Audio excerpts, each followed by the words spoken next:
And we're live. Welcome back to another episode of Culture Warfare Podcast. We are very excited for today's episode, and I'm joined today, as always, by Mitchell, Hello. and we are interviewing a legend today. A living legend. Very He excited for this guest. is a masked man. He was almost the spokesperson for Long John Silver's.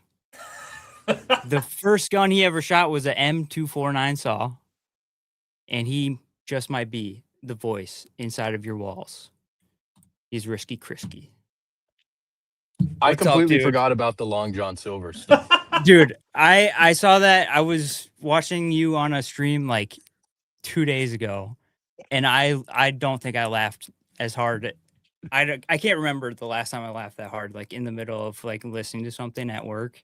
Like I got some crazy looks. It was hilarious when you were That talking brings about back that. such good memories, dude, of just going out and, I know the culture's changed. A lot of people are like, they're trying to stop drinking. And I know like people smoking weed now is not what it used to be. The party culture for people in our sphere has kind of toned down. People are trying to go Yeah. to the gym, get their lives right.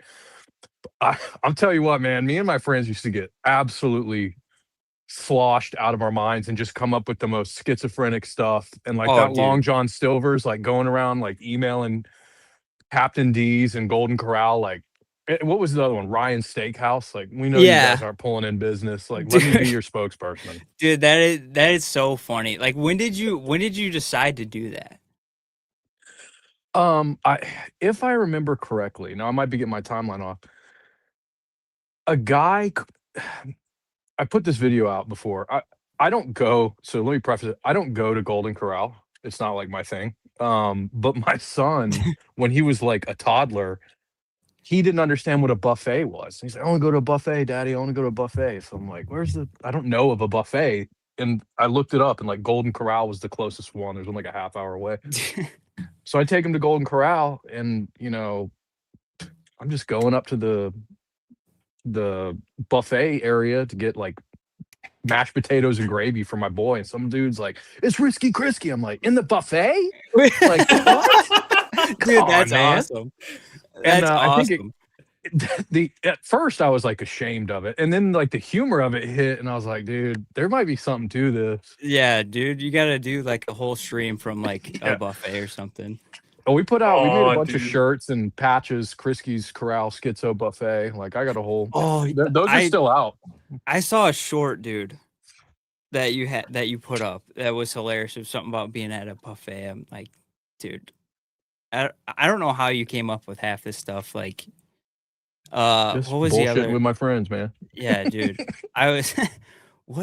It was like Finding a reason to say glizzies on a video holding 1911s is really all it came down to. yeah. If I had enough like time, I was gonna like make like a Risky Chrisky like edit, and like I was like watching some of your shorts that you had, and like you had one where you're like talking about like the vaccine something. It was like the bow rounds or whatever that it was. You know what I'm talking about? Yeah, I got during COVID. I got kicked out of a Cracker Barrel at Nice. Cracker Barrel. Nice. That how? You're gonna have to elaborate on that. Yeah, you need that to story a little tell bit. this story. Well, like, he was in the midst of it, and I was already. Oh, it was I during was sort of- COVID, so it was Yeah. like you weren't wearing a mask, pretty much. Like at the beginning of it, I don't want to give up my. I forget how many of these live streams. I don't know what I've said and what I haven't. I'm not trying to overly dox myself. I was in the private sector when COVID hit, and doing business, all sorts of interesting business, and we had to wear masks. And at the beginning of it, I'm like, okay, I got to still make a living. And then the more people are doing it, the more I'm like, this is dumb as shit. Like, no, absolutely not. Yeah. And we were going, I think it was actually on a way to a family vacation or something. We were going out of town. I had my extended family with me, and we're in the waiting area, and they called the table. Like, I think one of the family members went in, got our name on the list because there's like 15 of us or something. We had to wait, and everyone else was waiting outside in the rocking chairs. And they call us in, and I stroll on in. You know, everyone else is sheeped up, masked up, and the guy's like, "Sir, you don't come in any further." He's like, "You need to have a mask on." I was like, what about all those people sitting down?" He's like, "Yeah, but they're sitting down." Yeah, they're And I was eating. like, "What?" They're eating. It's like, listen to yourself, man. And I caused a big scene. I got pretty upset and embarrassed the whole family, and they ended up eating in the restaurant. I just sat out in Dude. shame in the car. And then the cops came. They're like, you can't sit out in your car here. And I had to like go to the dealership in the adjacent parking lot. They Like, Bro, kicked you they're out of gonna the parking trespass lot? you? Wow. Oh no. That's awesome. Not at all Cracker Barrels. I still go to some, just not that one specific location. Oh, I think just they got that my one. picture hanging up. Yeah. Dang. Did they took your hockey mask that you have and they hung it on the wall? They're like, Is sir, this doesn't count. That probably would have made it worse that I Yeah. had the mask on. I thought about doing that if in retrospect, like what if I would have just had the hockey mask on? That would have been pretty ballsy. When the next one hits, that's what I'm gonna do. Dude, yeah. Unfortunately, no one was buying hantavirus or whatever the heck it was, or else you could have pulled it off. That died down pretty quick, didn't it? Yeah, Yeah. that was pretty immediate. Everyone was just not buying that whatsoever. So yeah, welcome to the show, dude. We really appreciate you giving us your time, and we're excited, and we're Glad to gonna be get here, man. into some wacky stuff. Hopefully we get a little bit of the schizo, hopefully towards the end. Probably so. But yeah, we're doing something a little bit different today, and I wanted to give like some of the dudes that are in our little Discord channel, give them the opportunity to ask you a few questions right out of the gate here. So we're just gonna rapid fire some of these here, and you can take as long as you want to on these questions. But just as a little thank you to all the dudes in our Discord for being supporters for us. And so yeah, the first one comes from Boltlock. He says the worst before it gets worse philosophy. You often noted that it's going to get worse before it gets worse. In practical terms, what should the average person be focusing on today to prepare for the reality of beyond basic panic buying? So the wild thing is, man, it's like there's so much going on all the time, and there has been since COVID. Like before COVID, you might get a few huge news stories a year. The day-to-day stuff, like there's a murder here in Chicago. Oh man, a plane crashed in Kentucky. Stuff like that. It was very rare that there's military action here. We're going and capturing a president here. We're drone striking here. I mean, you had some stuff with Obama and obviously the global war on terrorism, but even global war on terrorism aside, just the pace of important, huge milestones we're passing at all times was different. And now not everyone, the boomers are completely out of touch, but anyone with a device on social media, if you're on Instagram and you're under 40 years old, or you're on X and you're under 40 years old, you've got a good pulse on what's going on, and you're seeing things days before it hits the news media. And, when I started the channel, the thought was, let's get everyone up to speed on realistic tactics and equipment. Not super in-depth stuff, like even talking about CQB, which is sort of, I want to say, partially out of my realm. Like, I shouldn't be the guy talking about that. You got other dudes who are 25-year Navy SEALs and ex-CAG dudes talking about that.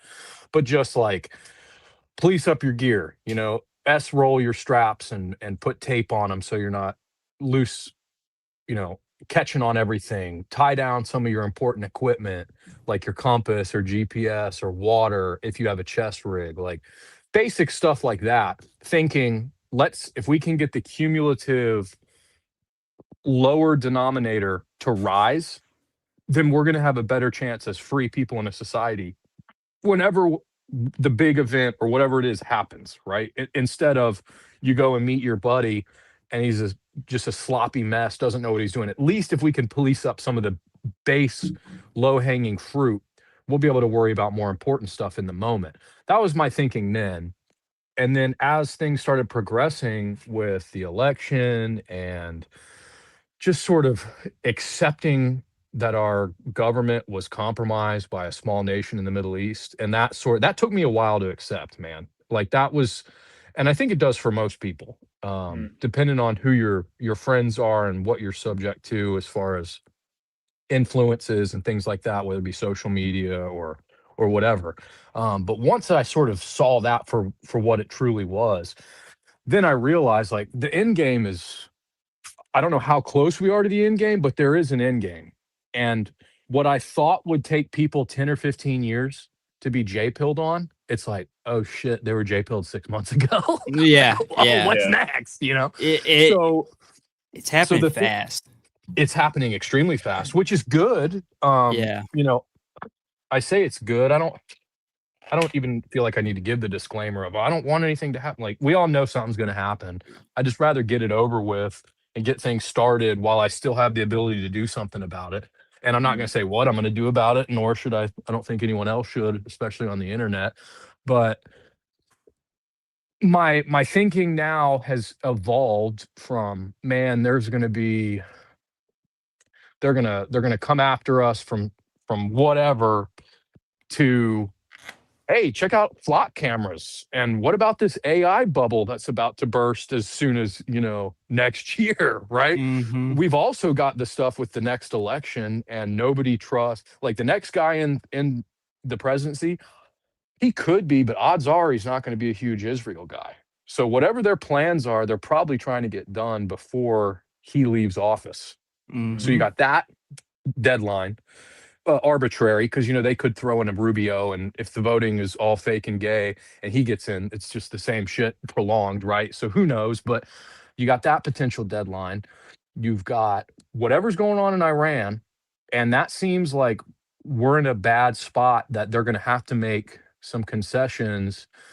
Um, Forget, there was a video I watched this morning on the way home from the fire station, and he was wording it really well. Basically, like we've backed ourselves up into a corner, and either we're going to have to say, all right, we're not going to put as many restrictions on you. You can have the Strait of Hormuz, or they're going to have to go in and just do it on the ground. Like it's kind of, and I agree with that to a certain degree. Like, so there's either going to be a war in Iran, like a legit war, or it's going to be a total catastrophe, make us look stupid, and Big Daddy BB ain't going to like that too much. So so the ever present thought of attacks on our home turf, or false flags on our home turf, or at some military base around the world, that's also looming overhead. And just the AI and flock domestic surveillance stuff. AI could literally go to the next level, and if we don't put the restrictions in place, which that's a little bit out of my league as well, I would suggest getting your algorithm right so you have that stuff pop up in your feed by experts. But if we don't do something quick, shit could pop off as early as next year. It's not gonna happen immediately, but like people aren't gonna have jobs, right?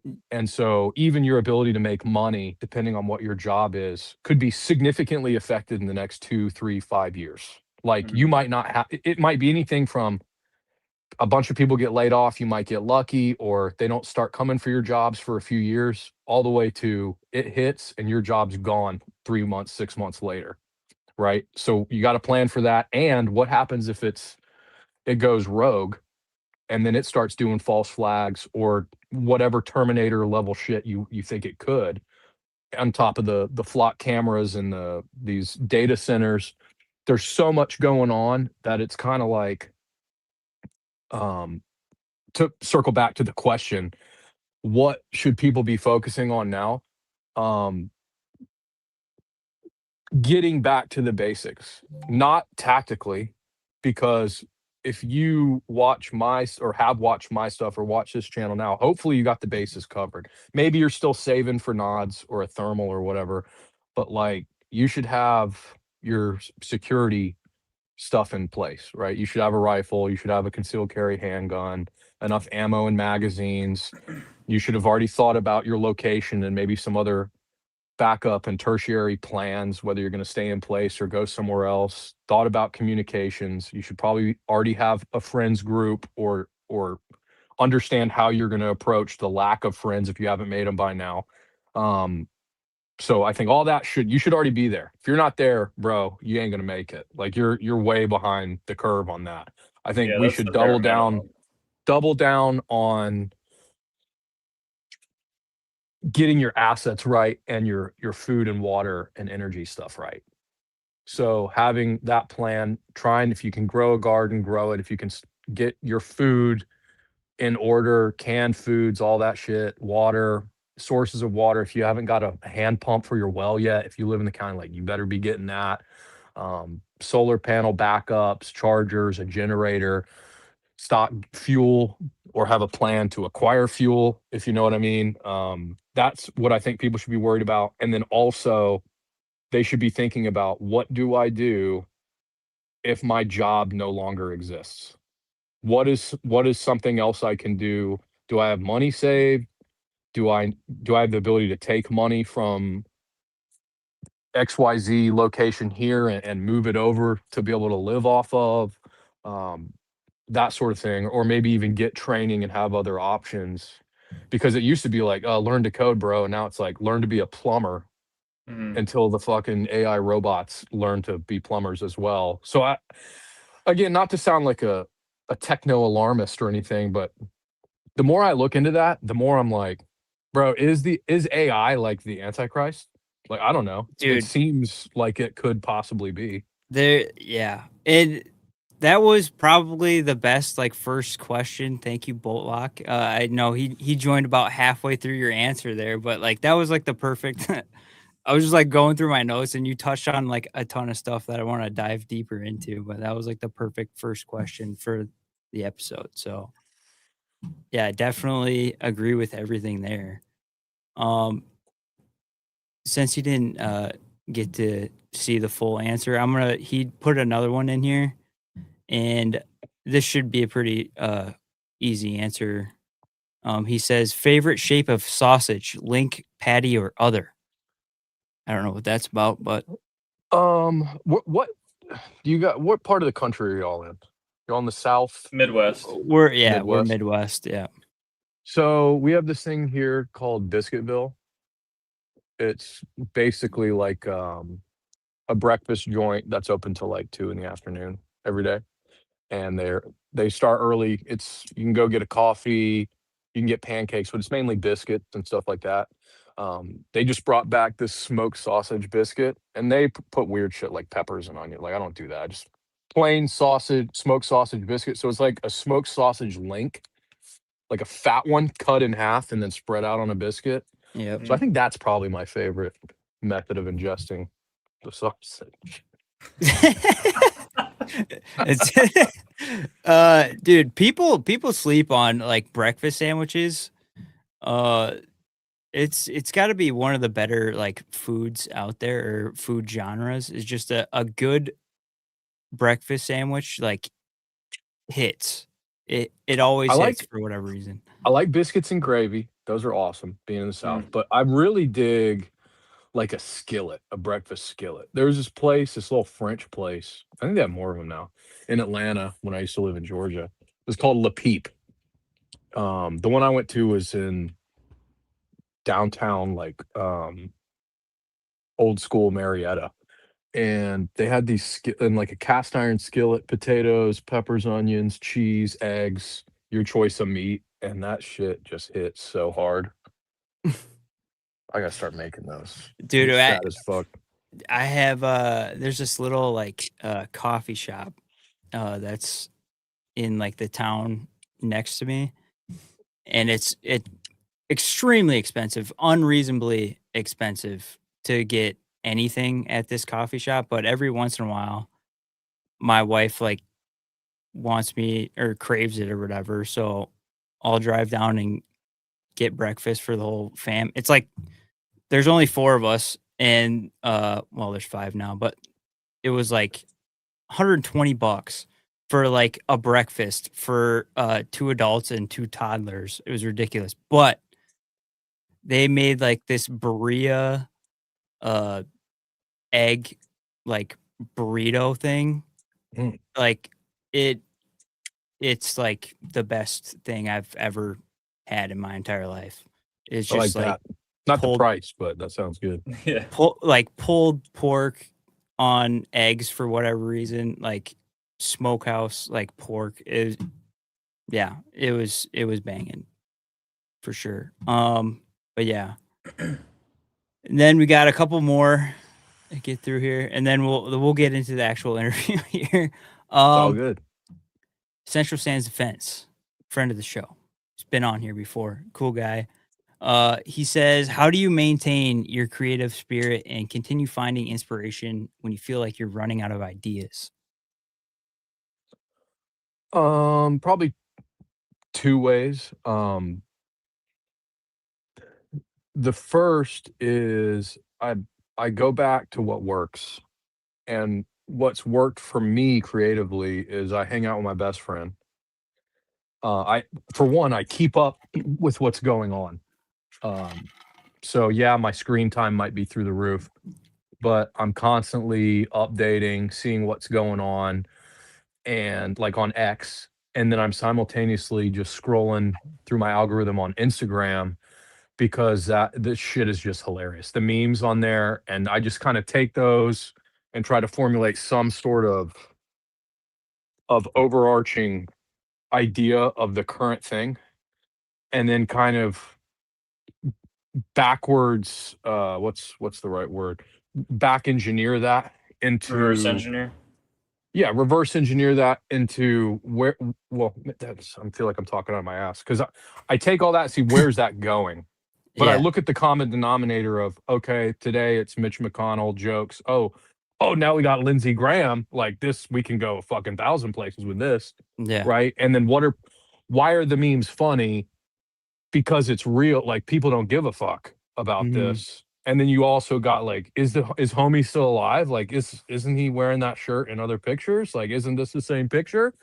And like Mhm. that's a microcosm of it. But taking current events, looking at humor related to it, and then trying to formulate some sort of um, idea of what everyone's mind is currently on, and then trying Mhm. to project that a few days down the road, or like try to get ahead of where they will conclude their thoughts at, right? So Mhm. they might not know yet, but if I can kind of think forward in the process and try to do like a is it a question tree or whatever, a decision tree, like if yes then this, if no then that, and I try to get to the final few answers and then address those in a video.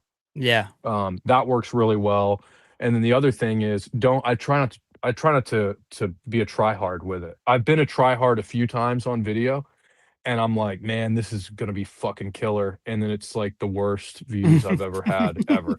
And then there'll be other ones and I'll record it and then I'll edit it and I won't even watch the final edit. And I'll be like, that sucked. And then I'll upload it and I'll be like, I should delete this right now before it gets a view. Mhm. And then Yeah. it'll blow the doors off. I'm like, what? And like Yeah. half the audio is like fucked up. And I'm like, it doesn't matter because they can see that it's real and not like super hardcore scripted and all that. And sometimes it works, like if your Mhm. editing's on point, if you got all the audio and music and talking points really condensed tight, like every second counts, you're gonna have a banger. But like you kind of got to be a pro to pull that off repeatedly. So I just try to stay in my lane. What do people really like about the channel? And it's not even my normal personality, right? Like the schizo thing, like just going off and yelling and losing my shit. Like, yeah, that happens to me sometimes. But normally, like I try not to be confrontational. I just observe, take it all in. So me trying to portray that, I think it's kind of old, but it's like that's what the people want to see. They Oh, don't yeah. they Oh, don't yeah. really care about me sitting back and just diagnosing calmly my thoughts, or at least not back in the day. They wanted to see me scream at the camera by myself in the woods Oh, yeah. with a mask on. Yeah, Well, I think like for me the reason why I love it so much is like you said you're like even with like your last video like you're kind of like right about how like getting ahead of it and then like formulating like the final like thought that people are gonna have and putting that out. Like it's like when you're screaming like that, because I'm the same way. I'm usually like I kind of like internalize everything, and so I'm chronically online as well, just trying to stay on top of stuff. So it's like I'm not screaming at people, just walking around angry at everyone. I'm just like internally, just like fuming about like what's going on in the world, and then like your video where you're like screaming at the camera and you're like, yes, this is exactly how I feel. So I'm sure that's a huge part of it. Just people are just like, oh, finally someone's saying the thing that I'm, saying in my head, and I I'm not remember crazy. I remember specifically the first time that the schizo rant. I don't think I had the idea yet for the name, but when the idea hit me that I need to do it in this format, I was driving, I was like a quarter mile up the road from my house, and I read something. I'm literally like scrolling on my phone as I'm driving, dude. And I saw something confirmed about like the Epstein stuff, or like I saw something, and it was like it was about them and like like underage kids and all this. And I was like literally fucking yelling at my steering wheel as I'm driving, like, what the fuck? What the fuck? And like just that thought of like other people haven't seen this yet. And like think about what the people who have known this is going on for years, how they Mhm, must feel. And I was like, I just need to go fucking yell it into the camera because mhm, this isn't we're ruled by, you know, pedos, mhm. man. Oh yeah, Like this is actually happening. This is yeah. unacceptable. Mhm. And and I think that's where it was successful is because I would never just go on and get rowdy for show. I tried to Mhm. make it from the heart, even though that's not necessarily my baseline normally. Like most people don't see me like that. But if it's It, on it the right topic, it's gonna resonate with people. it probably feels good to like get out though. I'm sure It that does.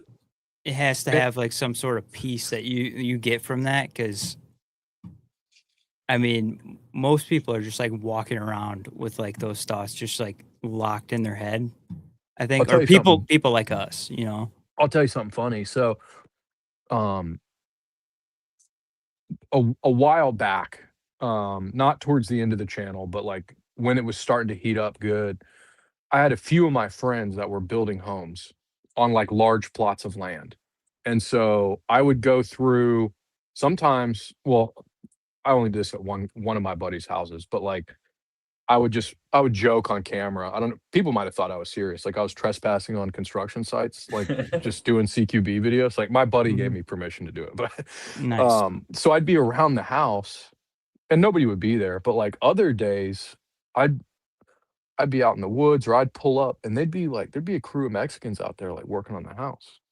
And I drive down this long dirt road and I've got like a fucking white Suburban, like a new Suburban. My buddy's got like a white brand new Ford truck, like F-250, and I get out like the drippiest kit you've ever seen and just Dude. go beeline it into the woods. And I Oh know these yeah. guys hear me screaming and yelling. They probably Yeah. don't know what I'm saying because I'm like a quarter mile off or something. And then like an hour later, I'm hiking back, with the fucking SBR, just waving at him, hey, getting back in the white Suburban and just booking it down. I'm like, these guys probably thought, like, what the fuck are we doing? And the funny thing is, all my buddies that let me film on their property that were building houses are like mega loaded. So they were fucking huge houses. So they're like, what the Mhm. fuck are these guys doing here? Yeah.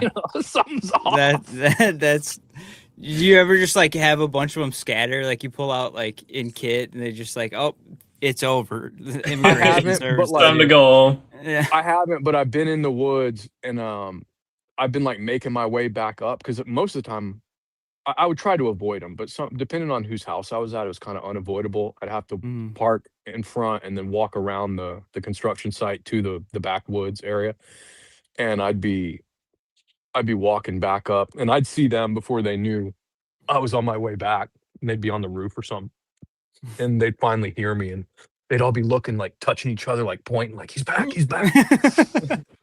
I try to like make sure that I had the gun like pointed away from them, completely safe. Like my hands aren't on it. I don't want them to think I'm gonna do something. Yeah. Right. That's hilarious. That's hilarious. You should do a video where you just do that in like a Home Depot parking lot. Just gets a rant in Home Depot parking lot. I've had people look at me. I did one of them and I was driving. I had the mask on while I was driving and I recorded it. It's And awesome. people were giving me looks, dude. It was funny. That's awesome. It was hard to see too in the mask, surprisingly. Yeah, I believe it. Really? Yeah, gets in your Well, way. it's got big eye holes, dude. I mean, just looking at your icon picture right here. Yeah, it's hard to. You can't get that natural peripheral vision though to see beside you and everything. Yeah, I got you. Probably very illegal to do that. I don't know. Fuck laws. Yeah, we got some more questions here. What's the best caliber of all time, and why is it 308? 308's cool. You know, I'm not gonna like really carry a 308. Somebody else can do that if they want. The 240's dope. I don't have a 240, but if I had one, I'd probably say the same thing. That 308 is the best round. But I don't hate it. It's a good bullet.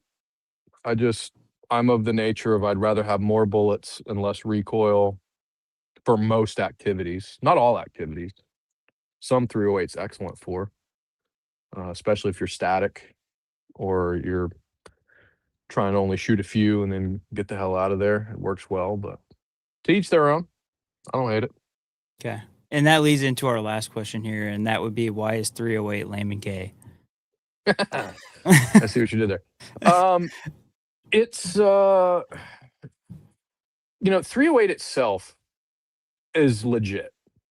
The obvious problems, you're typically carrying a heavier rifle. You get 30% less ammunition per magazine on average. And you're also going to carry a lot less ammo. Now it's more bang for your buck, but it's like more recoil, right? You can still do mid-range and somewhat close range with it, but you're gonna have a little bit harder close range, and I like to prioritize if I can. You know, I'm not the guy that's rocking an EOTech or aim point on my main go to war gun. I like the LPVO, but I want to be good up close and then work my way out from there, because that's going to be the realest threat. It's all in time, right? Like the closer they are, the less time I have to react and to do things. The heavier the rifle, the more unwieldy, the harder of a time I'm going to have reacting to that more immediate threat. Hopefully, I've done my homework and all goes according to plan, and I don't have a close threat that gets the jump on me. It's more of a medium range threat, and I choose when and where I want to fight. But as the joke goes, I think actually, I'm not trying to sound cringe, but who was it? Admin, he posted something on Twitter earlier, and it's like, only fat dudes carry the fucking AR-10s. It's like, why is it always those guys? No, I mean, I'm not saying if you're not carrying an AR-10, cool. If you got like a more Gucci build or something, that's all right. I have found that most of the guys carrying AR-10s are pretty fat. Yeah. It is what it is. Hey, I'm the designated DMR guy. I'm just gonna hang out, over here. I'll provide Overwatch. Yeah, I don't want to go on the rug. And that's stay over here. Yeah, you see what I mean? Like, it makes sense when you break it down. It makes sense. Great. Yeah. Do you subscribe to like? I think if you talk to like, I mean, you're gonna get all kinds of different opinions in like the gun tuber world, but like it seems to be like the common theme amongst most people is that like 11.5, some sort of magnification and a reliable optic is gonna get you, for the most part, where you need to be. Like for as far as like if you're gonna have one gun, Yeah, I don't hate it. I'm more of the thinking of, if I'm gonna die on a hill, and I don't even have to die on this hill. I'm not like super set up for this, but like I'm more of the thought of like, as long as it's not like a 7-inch 5.56.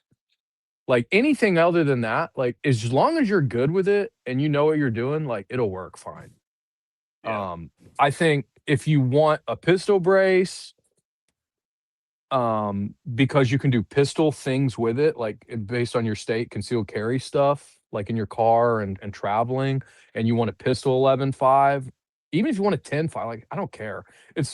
I mean, we all know the ballistics behind the 11.5 and why people like it. I'm cool with it. I Mhm. just think if you're gonna go with a gun that like smaller like that, you kind of should probably have a can with it. Mhm. Just because, and a lot of the guys who get it who don't shoot a lot, they're like, nah, man, I don't want the NFA. I don't want to get that shit and have my name on a registry and everything. That's why I got a pistol brace one, Mhm. 11.5. It's like, yeah, it's cool, but like, have you ever fucking shot it without your ear pro on? Like, your Yeah. ears are gonna start bleeding, dog. Have you ever And shot it inside? yeah, what are the odds in the moment of the realistic situation you're gonna be in up close when you're not expecting it? Are you gonna have the ears on? Mhm. And if you're in some prolonged thing, like, you're not gonna keep the ears on the whole time. I Mhm. know at least when I was in the military and deployed, like, you're taking the ears off as soon as you can every time because it sucks to have it on all the time.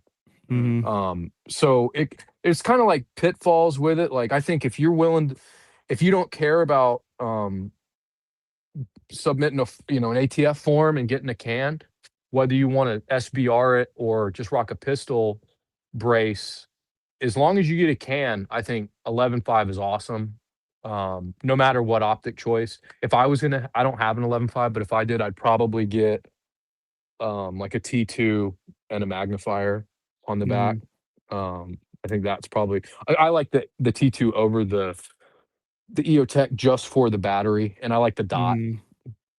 more. I mean, I know EOTech makes dot only models, but I Yeah. prefer the The battery longevity. life. Yeah. Yeah. Yeah. So I'm cool with that. I like personally I like the 14.5. The 11.5 is obviously much more balanced, Mhm. but to each their own. I don't think it makes that much of a difference. I mean, you're still getting capped with a 5.56, Yeah. regardless whether it's going 2,000 feet per second or 2,700 feet per second. Like it's still gonna fuck your world up. Oh yeah. Yeah. I wouldn't want to get hit Um, by either. Yeah, I Uh. mean, obviously, we all want to perfect the setup, right? So Right. Yeah. I understand where they're coming from with the 11.5. Mhm. I'm of the mindset, uh, if you want a pistol, go 11.5. If you want to SBR it, go 11.5. If you don't, go 14.5. And if you don't know about like what muzzle shit you want to do, just get 16. But the problem is Mhm. if you go 16 and then you want to get a can, like then you've got A a broomstick. gigantic thing, yeah. Mhm. Going But back if you're never to gonna get the can, who cares? Right. yeah. Going back real quick to like ATF forms and stuff. You hear the argument a lot of like dudes being like, "Oh, I don't want the government to, know that what I got.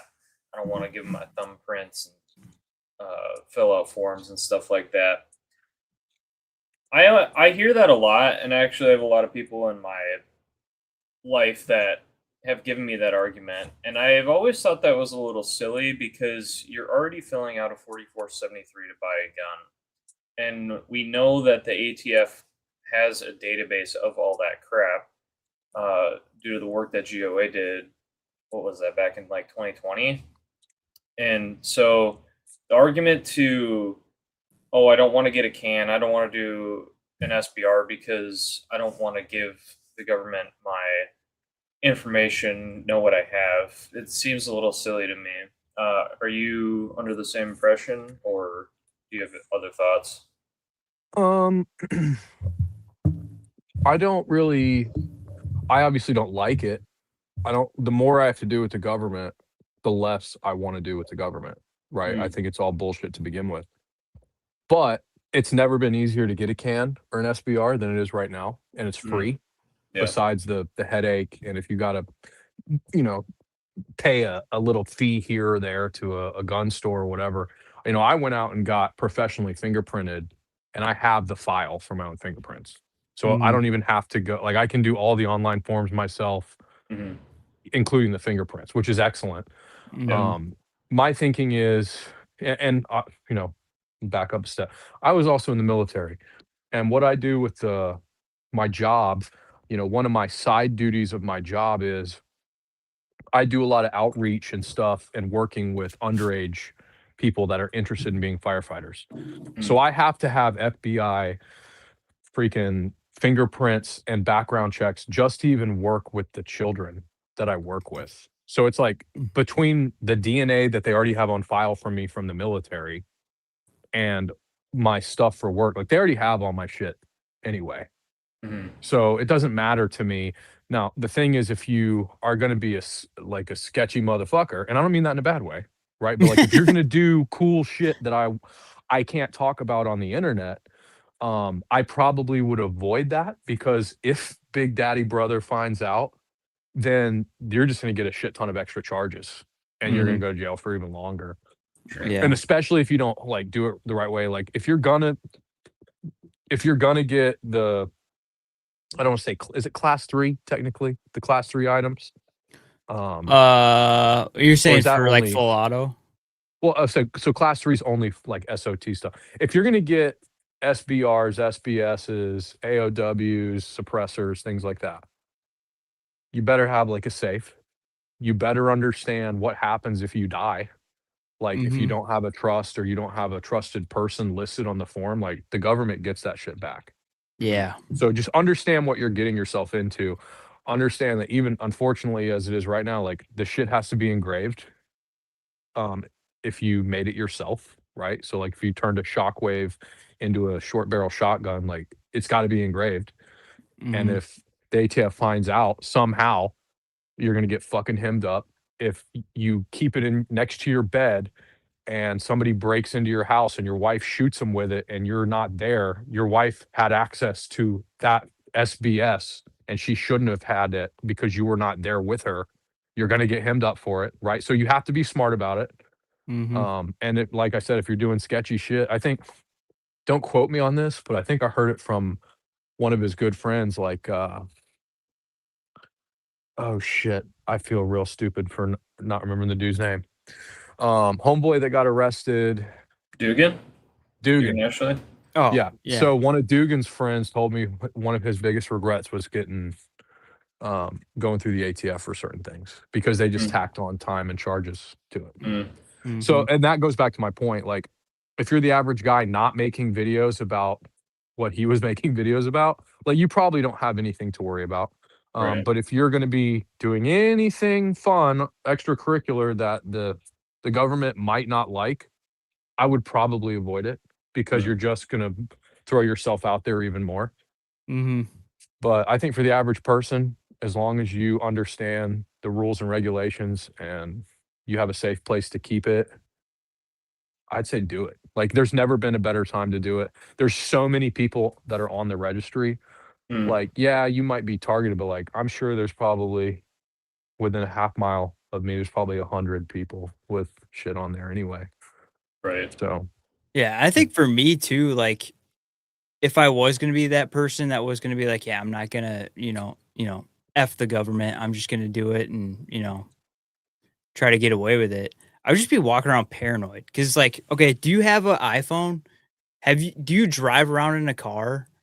You've probably driven past a flock camera recently, and now they're getting they have like the Bluetooth readers in it, so it's tracking your phone through the flock cameras now. It's like, well, I mean, think about this. how Like how to your much can point you of actually get away? paranoia, to your point Yeah. of paranoia, let's say you want to go through with SBRing your AR pistol, your 11.5 AR pistol. You got a SB tactical brace on it, and you put the form through, and you're in the waiting period. Or let's say you get it approved, right?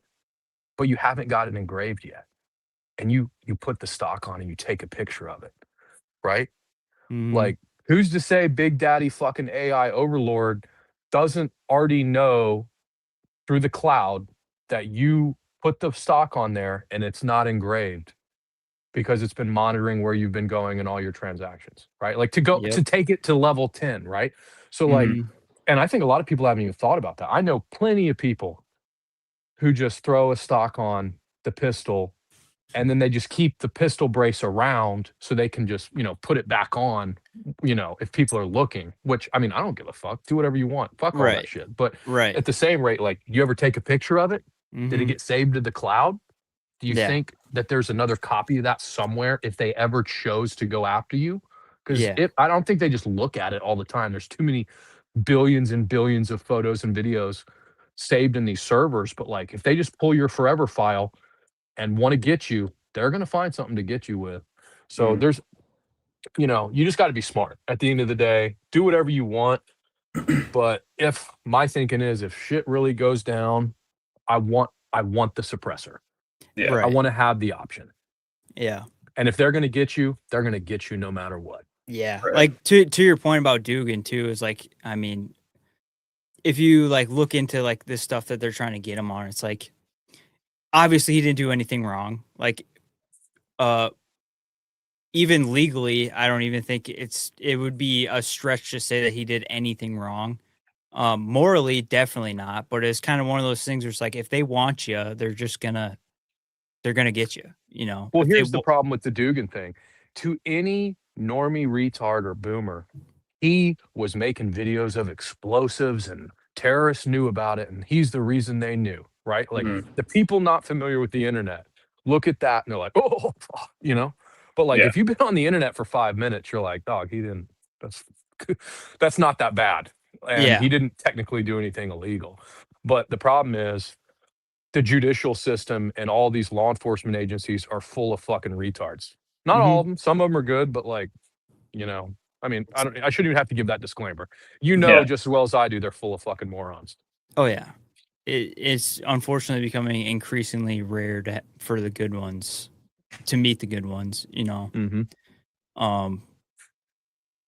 Yeah, and by the way, speaking of Dugan, for all you guys watching, I have the links for his support down in the description. So if you want to donate to his legal defense and um or his like for getting him food and stuff while he's being detained, that stuff's in the description. So definitely check that out if you guys are interested in doing that. But we should get into the actual interview now. So like for that, everyone in the gun tube industry, like pedigree is like the big talking point when it comes to like uh should you listen to a certain person or you know what I'm talking about, like Yeah. what is this guy's pedigree, like why should I listen to him? So like kind of like go through, I guess, in your own words, what do you do and what are your videos about and like what's your experience? So my background, I'm 37 now. I went into the army when I was 18 and I did like not the shortest enlistment you can have, but I did a pretty short one. I was like it was under 4 years. It's like 3.5 years, a little bit over 3.5 years. I was in the 82nd Airborne. I was an infantryman, machine gunner, long range marksman. I was deployed to Baghdad for a year, um, 2008, 2009 timeframe. Didn't have anything to write home about, right? Was not like in Fallujah or the invasion, nothing like that. Had a pretty mediocre, stupid deployment at best. Had some good experiences, learned a lot, but I was not like in fucking heavy combat every day like people think it was there. I got there right after the surge. So the surge happened and that was a big deal. And then I got there, nothing great. Got out of the army, um, went to college, had a few odd jobs, played baseball in college, then settled on the fire service, got all my fire credentials, went to work for one of the largest cities in the state here in North Carolina. Did some time there, got pretty burnt out right before COVID, actually, for a multitude of reasons. Loved the department, loved the people there, nothing against them. Loved, the city is liberal, of course, as most large cities are, but like still have a great relationship with the department. They're awesome.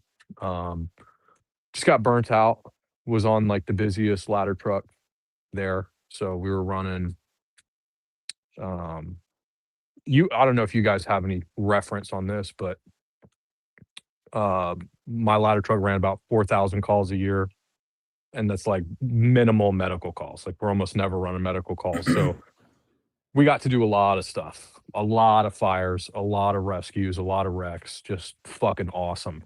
But it takes a toll on you. Um, Hmm. and I had a job opportunity open up, took some testing, passed it. A buddy of mine who was a cop was like, "Yo, let's do this." And then I left, and then COVID hit right after I left the fire department.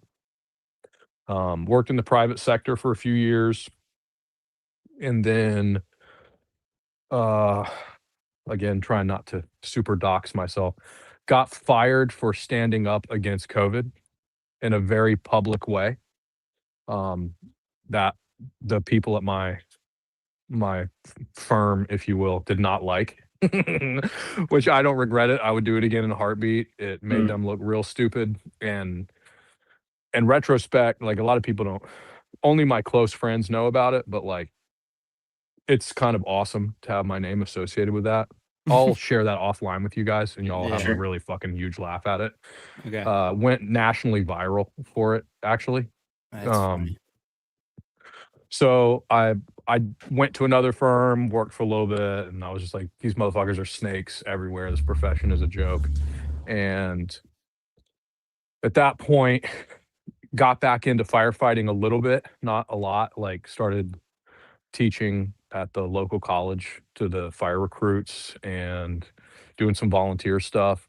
Um, and that's when I started the YouTube channel. And then over the course of the YouTube channel, I ended up going back full-time firefighting with a different department, just because it was easier to get on there. But that's what I'm doing now. I uh I work full-time as a firefighter, part-time as a water and structural collapse rescue technician, and then I teach fire recruits at the local college part-time. And when I was doing YouTube, I got banned. I've I found a loophole to get back on, but when I first started, it was just sort of like kit breakdowns, rifle breakdowns, and that morphed over time to tactical stuff. Then companies started to sponsor me.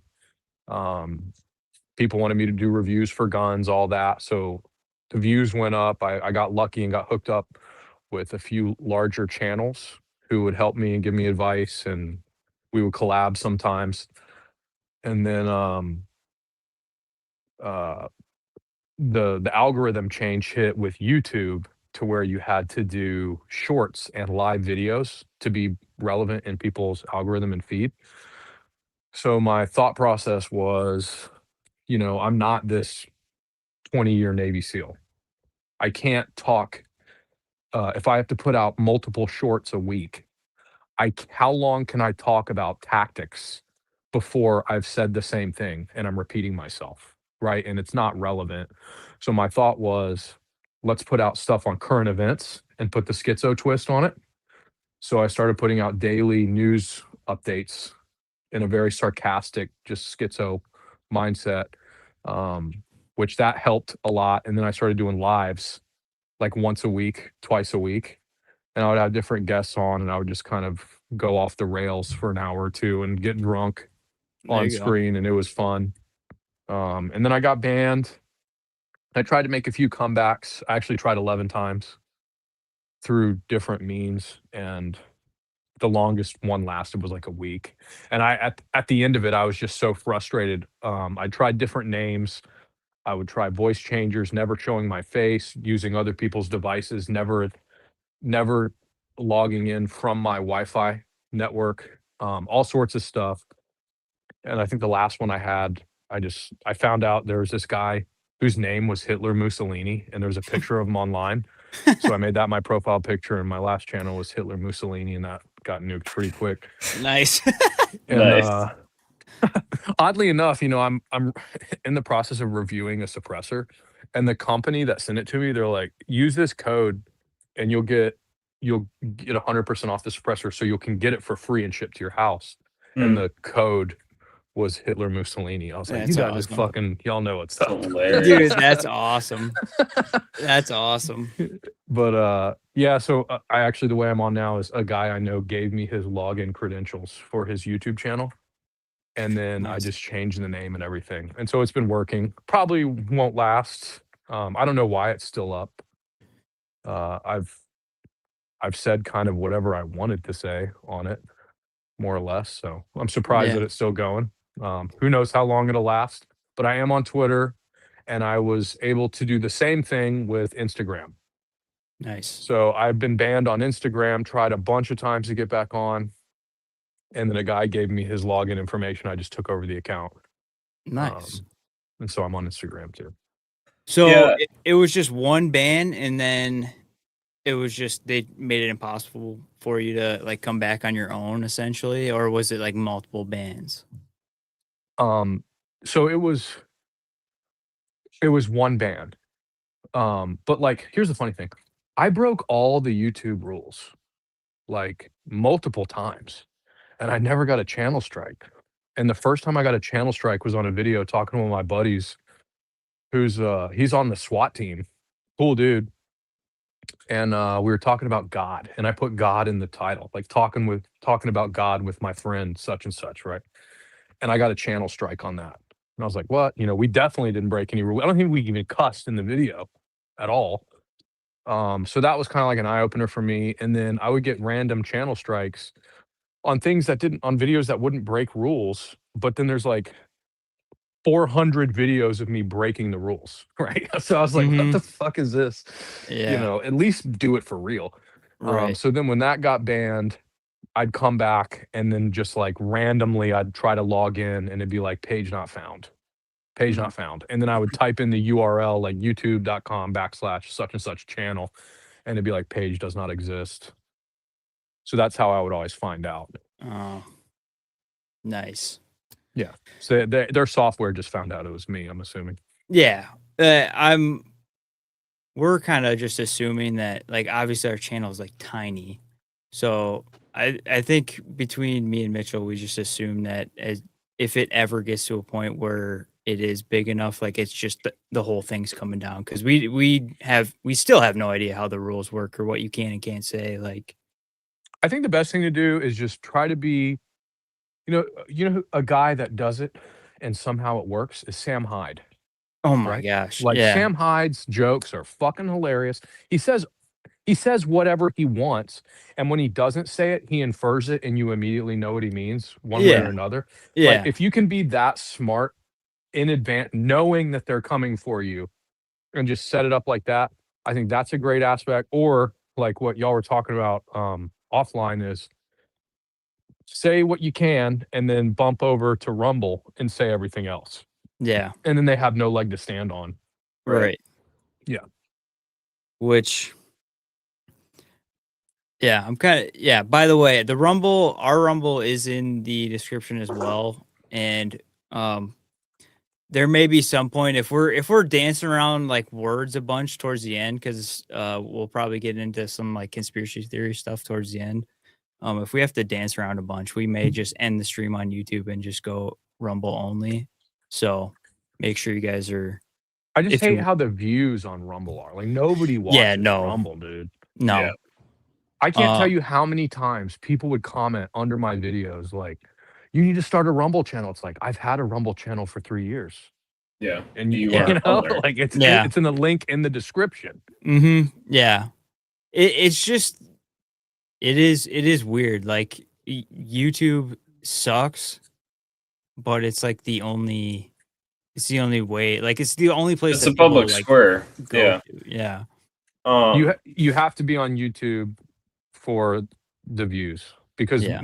no one is, when you say online videos, everyone from age 5 to 85 thinks YouTube. They don't think Mhm. any other site, and if they do, it's secondary or tertiary compared to YouTube.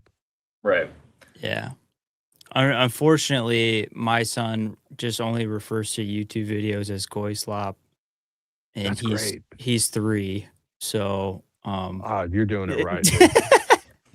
Dude, we are going and getting fitted for suits for my brother's wedding here in a couple months, and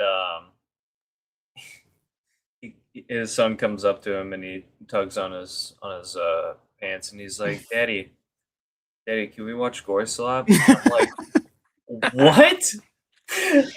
I could not believe it. And I'm like, dude, did he just? And he's like, it's because no way. dude, like toddlers, they just like soak they soak everything up, like, and you say one thing one time and you don't think they're paying attention, and that's what it is from there on out until they like figure out otherwise. Like, he was watching some like stupid thing on YouTube, Like the monster truck animation. Yeah, it was just some like dumb like garbage, like brain rot, whatever. And I came home from work. Remind me if we go over to Rumble. I got a story about that. Just about the toddlers picking everything up. I should not say it on YouTube, but it's fucking hilarious about my kids. All right. It's basically decided at this point. Once we get to the conspiracy theories, we'll hop over to Rumble. But yeah, so she had it on the screen. I come home from work and I'm like, what the heck are you like showing him right now? She's like, I needed to do something. I needed him to like, leave me alone for like 10 minutes. I'm like, turn this Goy Slop off.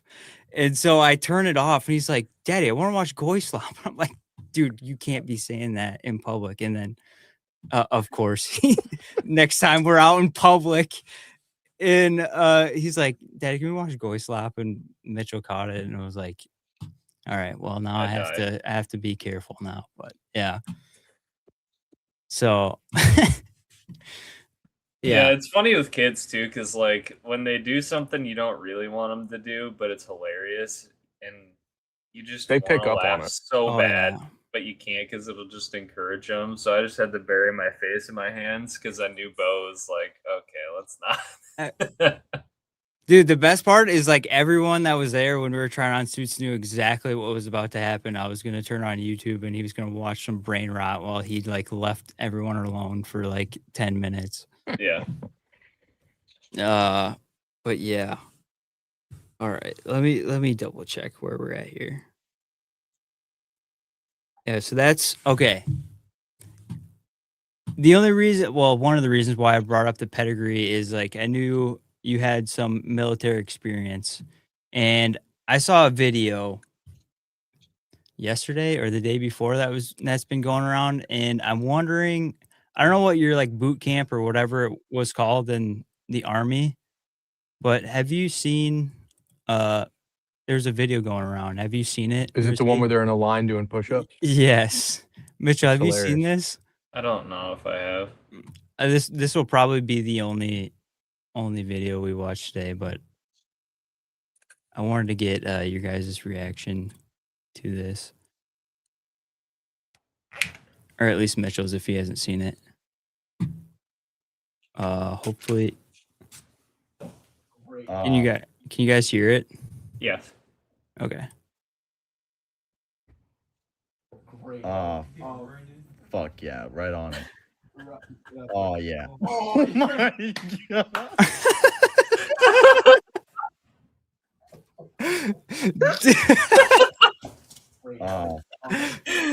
Yeah, right, dude, the best is the guy's reaction, just like sitting in the I love the video. It's funny for multiple reasons, but I also hate it because she's got the easiest position in the whole fucking crew and she can't do the push-ups. Like, it just reinforces like you shouldn't be in the military. Women should not be in the military. You can go be in like the nurse corps. Like, if there was a thing like in World War II. But no, get the fuck out. You should not be here. I'm tired of this shit. The military these days, like, I wouldn't advise anyone to join the military under the circumstances now, unfortunately. Yeah. It used to be my go-to, but like, It's fucking pathetic. I'm tired of it. I'm tired of seeing women doing this shit. Like, you have the easiest spot in the whole line of people. No one's feet are on your shoulders. I've done this exercise many times. It's bullshit. But then the other part of me is like, that motherfucker behind her, he's loving it. He's acting like, He took a he bail might of not say it, but everyone else is wishing that they were face deep in that fucking skank's ass right now. Dude. Because that's just how it is. The comments were wild. Like, people were like, with the temperatures outside, it just stinks. I'm like, that's disgusting. And no one needed to know that information. But yeah, it's funny that he did like the head wiggle in there too. My thing is why do they have female trainees doing exercise with male trainees? I thought they kept them separate. I think they, well, I don't know anymore. I think they used to sleep in separate bunks, like in the big main room with bunks all around it. Like, they would sleep in different ones. This could be in basic training. It looks more like it's actually at a unit or in like their individual advanced training. Okay. So like they're learning their job, Mm. but they're still like considered scum because they're not fully trained up yet. Sure.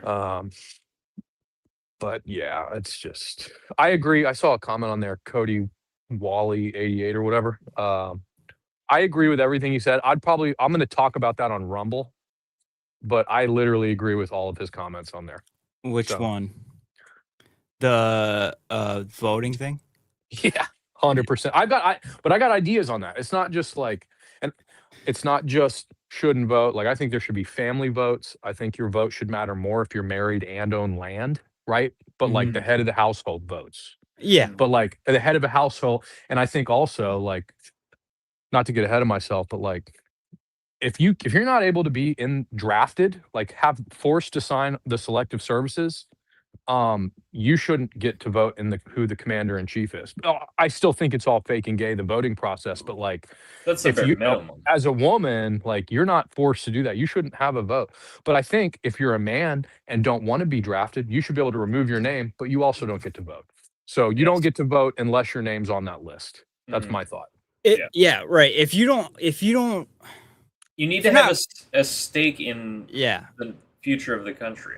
If you're not willing to put your life on the line, I'm extremely biased as a hardcore right wing kind of guy. That libtards and especially leftist women are ruining the votes. But like, by doing this, it even empowers right wing conservative women because they're probably going to be married anyway, so their vote would count more than a single person's vote. So I in that scenario, if I was making the rules, I get to have my cake and eat it too. Then none of the libs sign up for the draft. Women, the good women, shouldn't sign up for the draft, but the family vote counts more towards the person that they would want to get in anyway. Yeah. Yeah, no, you can just look at, I mean, it's something we talked about before. Like, my opinion is like feminism is, I'm at the point where I'm like, it's just evil. Like, we'll probably get to it on Rumble, but like, it all stems from evil. But like, if you look at what is the top priority of feminism in America, like, we let women vote, and the number one thing on their priority list, if you look at what they vote for based on the decision, it's to kill their own children. So it's like, look at who started the feminist movement and look at who started abortions. Yes, it's the same players every time. Yeah, and that we'll save that stuff for Rumble. Yeah, but I we'll definitely get into it. But yeah, we'll just we'll polish up this the gun tube stuff. And you had a video on it, like the state of gun tube and everything. And I know, like, just YouTube in general is cracking down on like gun tube content anyway, but it just feels like GunTube's been stale for a while, and part of that is like some of the stuff with like everyone talks about like shills and everything, but like the way to monetize gun channels is through these companies, and it's gotten to a point where it's like, you know, no one wants to watch 3 3 minutes of an actual gun review that this person just put like 100 rounds through and that was it. And then the rest of the 13 minutes is just straight up ads. So 100%. Fuck that shit. What are your thoughts on all that? And like, where do you see, because I don't think like GunTube's ever going to go away, because like people are still going to be interested in guns no matter what. People are still going to want to see like new products and stuff like that. Like, what are your thoughts about going into the future for GunTube? And do you see it like moving to a different platform, or do you see like anything around GunTube changing? I don't see GunTube moving to another platform until we have an existential crisis in the country and people are revolting and fighting back, if they ever decide to fight back. Then YouTube will crack down, just like it did on COVID. There will be no content allowed with guns, tactics, things like that, due to the current climate, right? Until then, they'll allow it because some channels get a huge amount of views and advertisement revenue, and YouTube is a business, they want that. So I think that when things get worse, and people decide to nut up and do what the forefathers wrote them permission to do in our Constitution, there's going to be no change. They might crack down if there's a super big mass shooting or something, out of left field. But I think at the end of the day, it comes down, like I said in the video, it's creativity and thinking outside the box, right? Like these OG channels, there's a lot of them are starting to fall off in views. Like Nut and Fancy is a perfect example. Hickok 45, another one. But even people like Mr. Guns and Gear, you know what you're getting when you tune into these videos, and it's not like they policed up their speech and conformed necessarily. Like they might not be threading on and off suppressors due to the rule changes, right? But like they didn't just start out of the blue when GunTube's been around and just start shilling for companies, right? Like they've done their thing. It's been the same since day one. And if you want a gun review, right, odds are if you're going to get a new gun or a new product comes out and it's reputable, I watch a Mr. Guns and Gear review. He's going to give me technical data on it. I trust his opinion. He's going to actually shoot the thing. If there's a legacy gun that I bought and I just want to feel happy that I bought it, I might watch Nut and Fancy or Hickok 45 and just watch them shoot it, enjoy it for what it is. It's no nonsense. You know what you're getting, right? But these new channels, like newer channels, we've all seen them. They thrive on shorts and just clickbait, stupid shit, and they're shilling all the time. They're actually not making as much money as you think because all their views are in shorts. And shorts don't bring the money in like long format videos. And those channels, like who's the guy who wears the plate carrier with the shotgun shells and the pistol mags and the fucking rifle mags? And you know what I'm talking about? Just the most slop channel you've ever seen. Like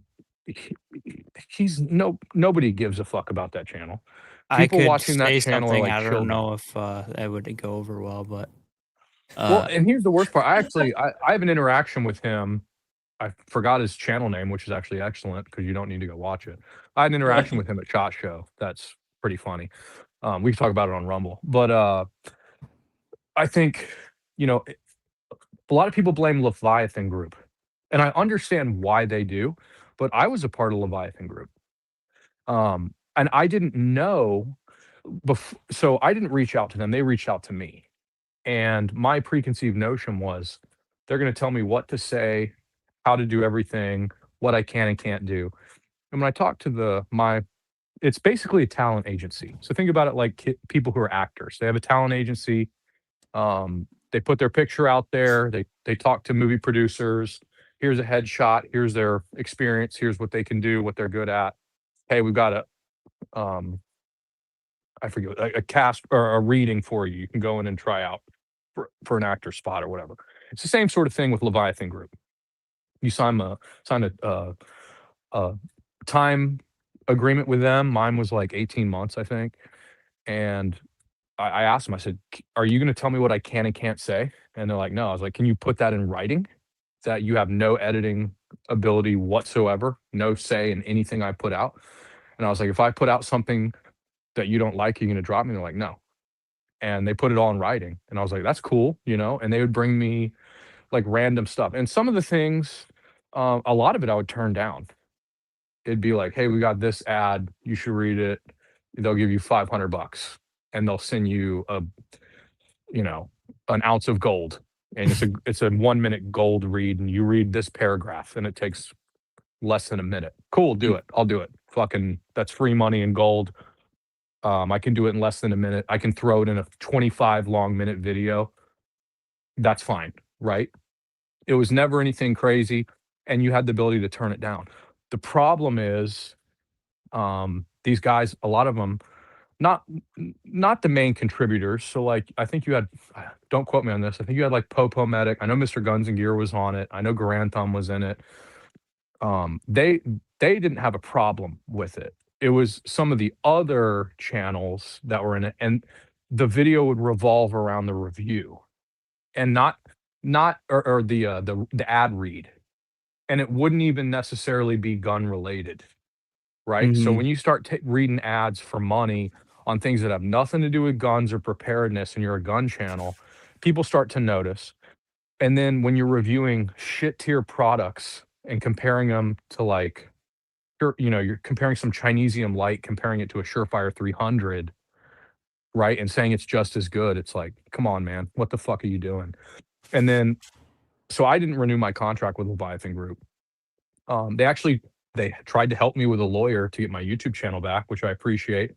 My personal, the rep I talked to, my agent, if you will, great dude. I still talk to him today. He doesn't work for him anymore, but he works for a different company, and he's asked me multiple times, like, if you want more stuff, just let me know. Like, he was great. I can't speak to the higher end of it, but it's a small part of a bigger problem.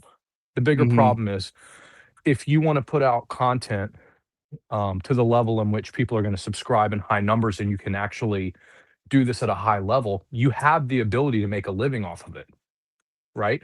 And that's Mhm. appealing to creators, Mhm. not for the good ones. Well, it's actually appealing to all creators, but if you're in it for the right reasons, you want to make it work, because then you can devote all your time to putting out content that you're good at doing, that people want to watch. And you need some way to make it worth your time. If you don't want to lose money transitioning over to doing videos and being broke and not being able to provide for your family, right? And I would say, if you're making videos that have over 100,000 views a video, you should absolutely positively be doing that full time, unless you have another job making 200 G's a year or more, because you can make a lot of money from YouTube. And I did that full time for a little while, and I made more money than I do as a firefighter, easily, not even close. But the problem is, when you get guys who either they don't have the views or subscriber count to warrant worrying about the money yet, or B, they they have like a decent amount of subscribers and views, but they lack the experience or insight or knowledge to actually, and willingness to put in the work to make it work, but they want to make money off of it. And that's where it's a problem, because if you are good at it and your heart is in it and you want to do it for the right reasons, you don't need Leviathan Group. You don't need to shill. If you put in the time, effort, and energy, people will work with you. Like, companies out there's not a whole lot of them, or excuse me, there are a lot of them, but it's not like the same as if you're an interior designer putting out YouTube videos, right? Or a makeup artist, because those are pretty straightforward. You get all the companies, they want to work with you. You're never going to get channel strikes, nothing like that. Mhm. But in our genre, you could potentially get channel strikes. You might have positions that seem extreme to a lot of people. So there's going to be, automatically out the gate, people are not going to want to work with you in a subsect of businesses. And then that narrows you down to the preparedness and tactical and gun, type businesses, and a subsect of them might not like your content or might not be willing to invest in YouTube content. So it funnels and narrows the amount of people willing to give you money or guns or whatever to keep your thing going, and it limits it severely.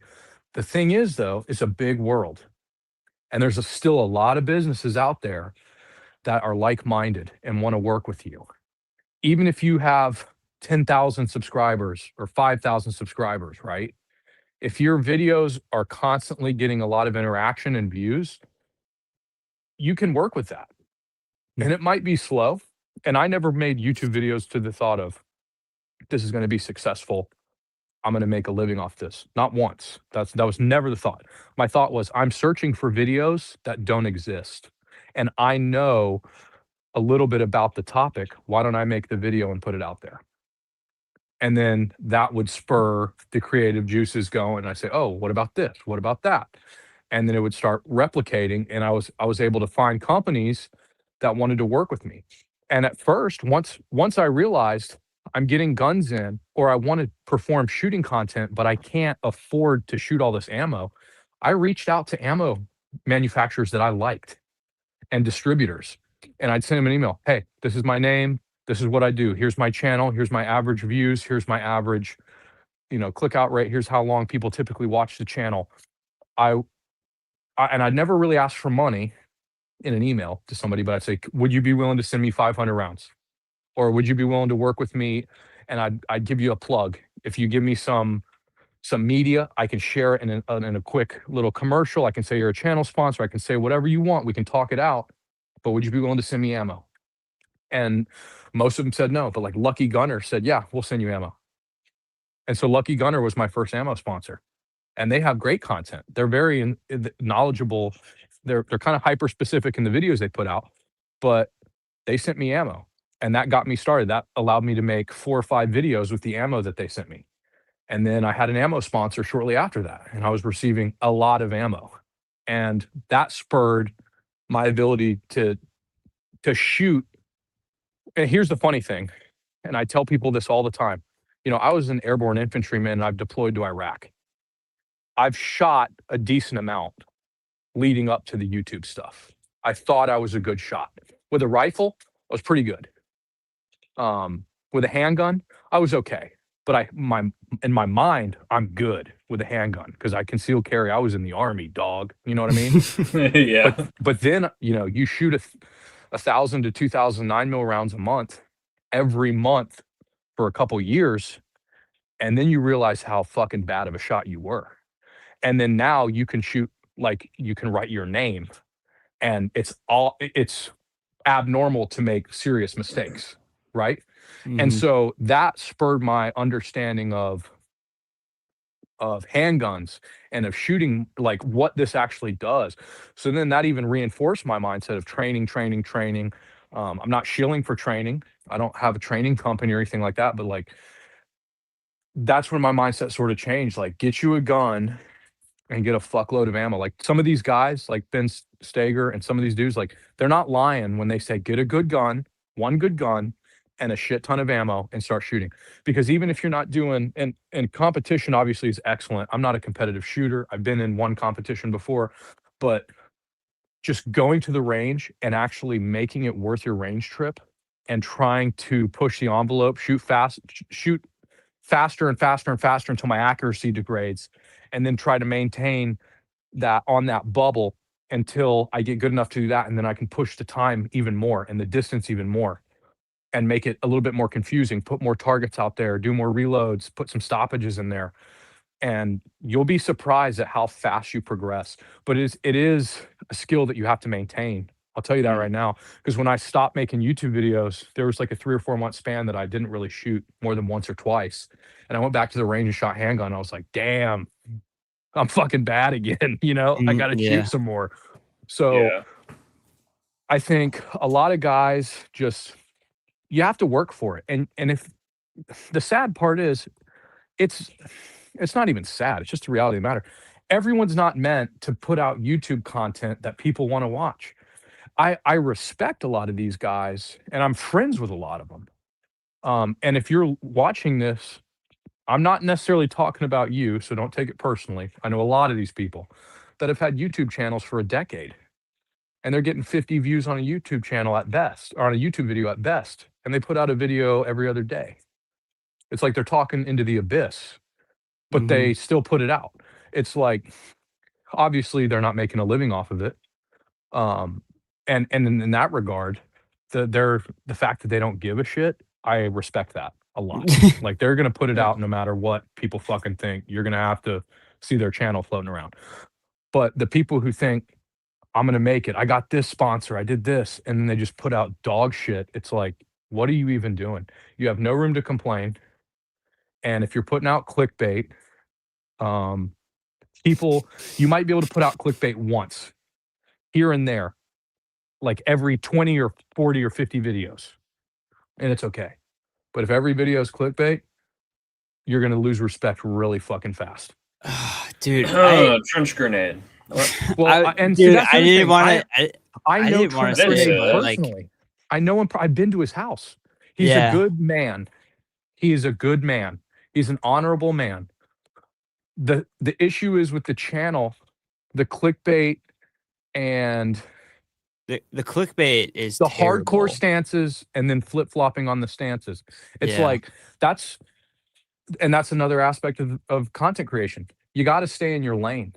Like, I might joke around about GBRS group, but I'm never gonna insinuate that, like, I've got more street cred than a fucking SEAL Team 6 operator. You know what I mean? Like, that's a dumb fight to put yourself in. You're gonna get put on blast. People are gonna make fun of you.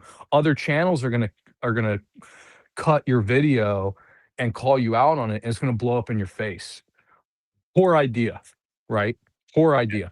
And the other thing of having super hard stances on things that, like, are sort of out of your wheelhouse, right? Like, I and I don't I'm not asking him to take my advice or anything like that, but the best thing you could do is go back to teach about infantry doctrine and military doctrine, because you want to branch out into this preparedness space as a civilian. And if you're watching this, Trench, this is from a point of love. You haven't been a civilian since you were a teenager. Like, stick to what you know right now, because when you get out of the military, your mind's going to change a good bit. And it's hard to predict that and see that because you're stuck in the zone. Like, you're in the game right now. Once the game's over and you get on with your life, you're going to realize, like, oh, well, shit, that doesn't pertain. Like, I don't need to know this, this, and this. But guess what you're doing if you're putting out military doctrine? People on active duty or in the National Guard or reserves are watching that video. If you stay on topic, people who want to know how the military does things or just perfect their technique and then be able to branch off into the civilian aspect of it, they're going to be able to look at that and be like, okay, here's how they do it. What can we do differently, or why should we do things differently? Right. Yeah. So I think staying in your lane as a creator, broad terms, right? Not even just, and this was never about Trench specifically, but like, stay in your lane. That's why if I put out a CQB video, it was very basic, very, very basic. Like, here's probably the part of the room that you should be worried about. Not like, here's my footwork, every inch of it. I might show you how I do it, but I'm not the guy, Yeah. You know what I am the guy on? Search and rescue, firefighting, EMT skills, basic marksmanship, community stuff, things like that. So that's what I try to stick to. And also, being a sarcastic fucking psychopath talking about current events. You're not going to beat me on that one. So I try to stick in that lane. Now you got that locked up. Yeah, there's plenty of people that are making content on the other side. You don't have to own the whole battle space. And once you try to do that, it's going to backfire. Stick to what you're good at, focus on that. And people who want to monetize that or get a piece of the pie of your views towards ad reads or revenue, they're going to reach out to you over time.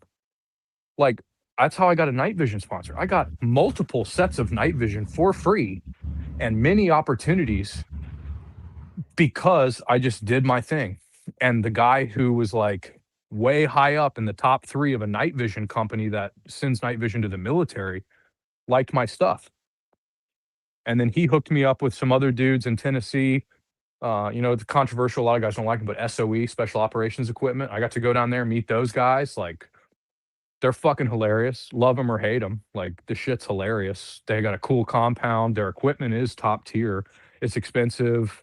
If you send them a retard message about customer concerns, he's gonna make fun of you online, which but that's his channel, right? If you want to go watch people getting absolutely slaughtered and bodied by the CEO of a company making fun of them for their customer service requests, like, go watch John Willis of SOE. It's hilarious. That's actually funny.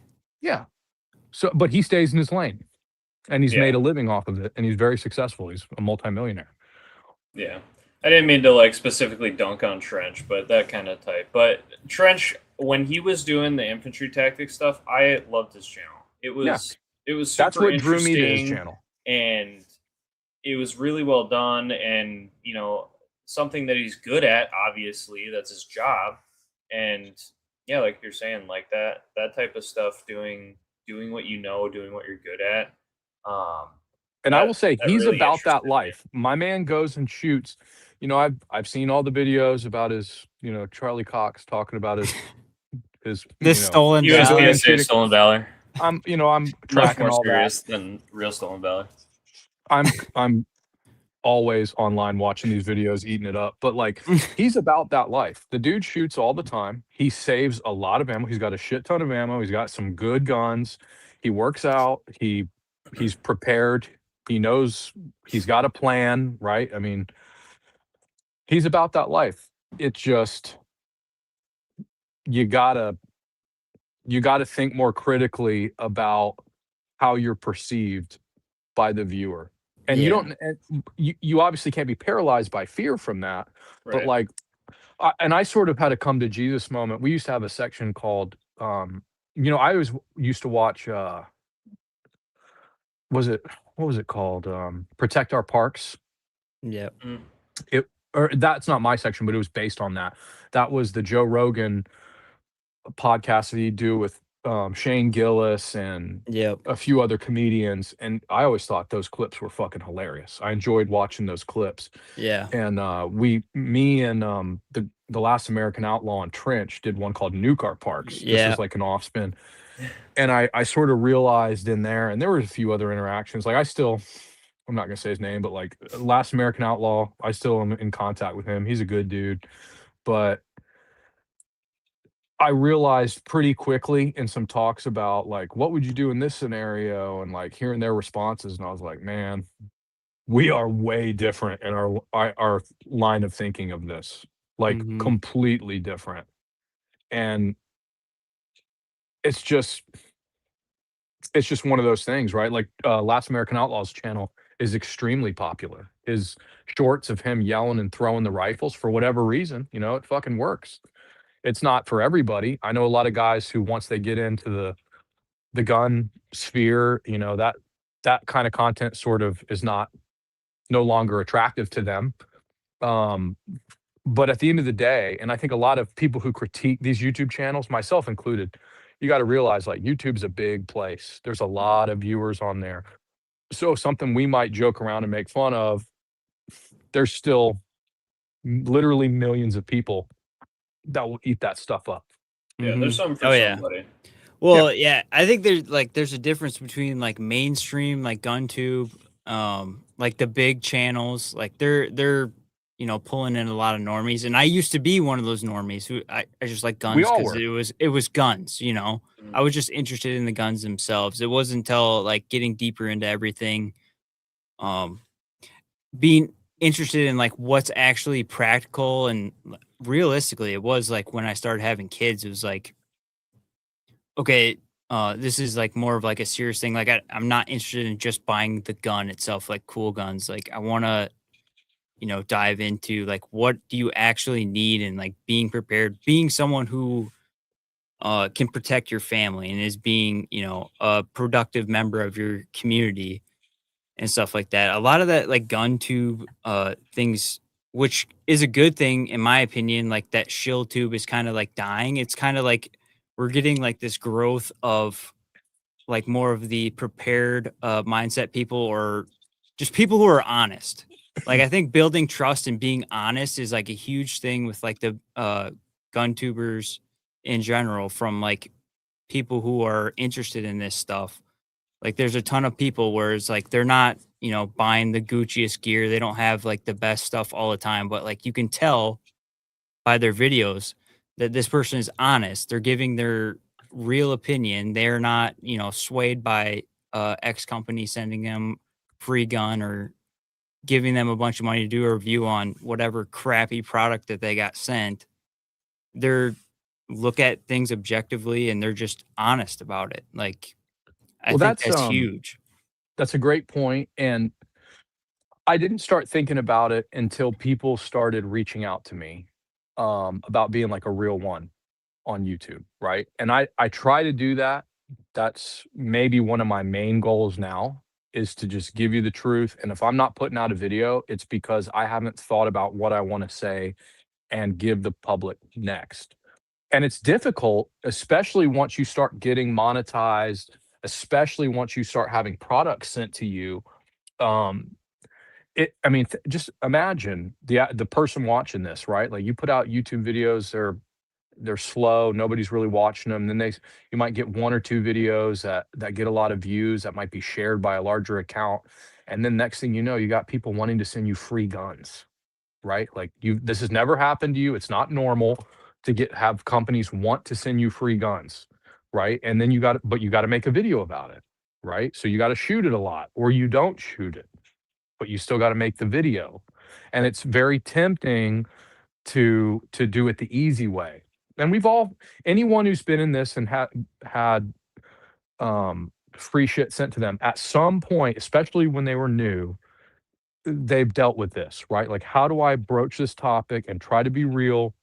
And what if I don't like the product, right? What do I do then? They sent me this free gun. Am I gonna have to send it back? Like, I want the free gun because I don't have many guns. Like, I just started this type of thing, right? So it is, you're still human at the end of the day. You have to fight that.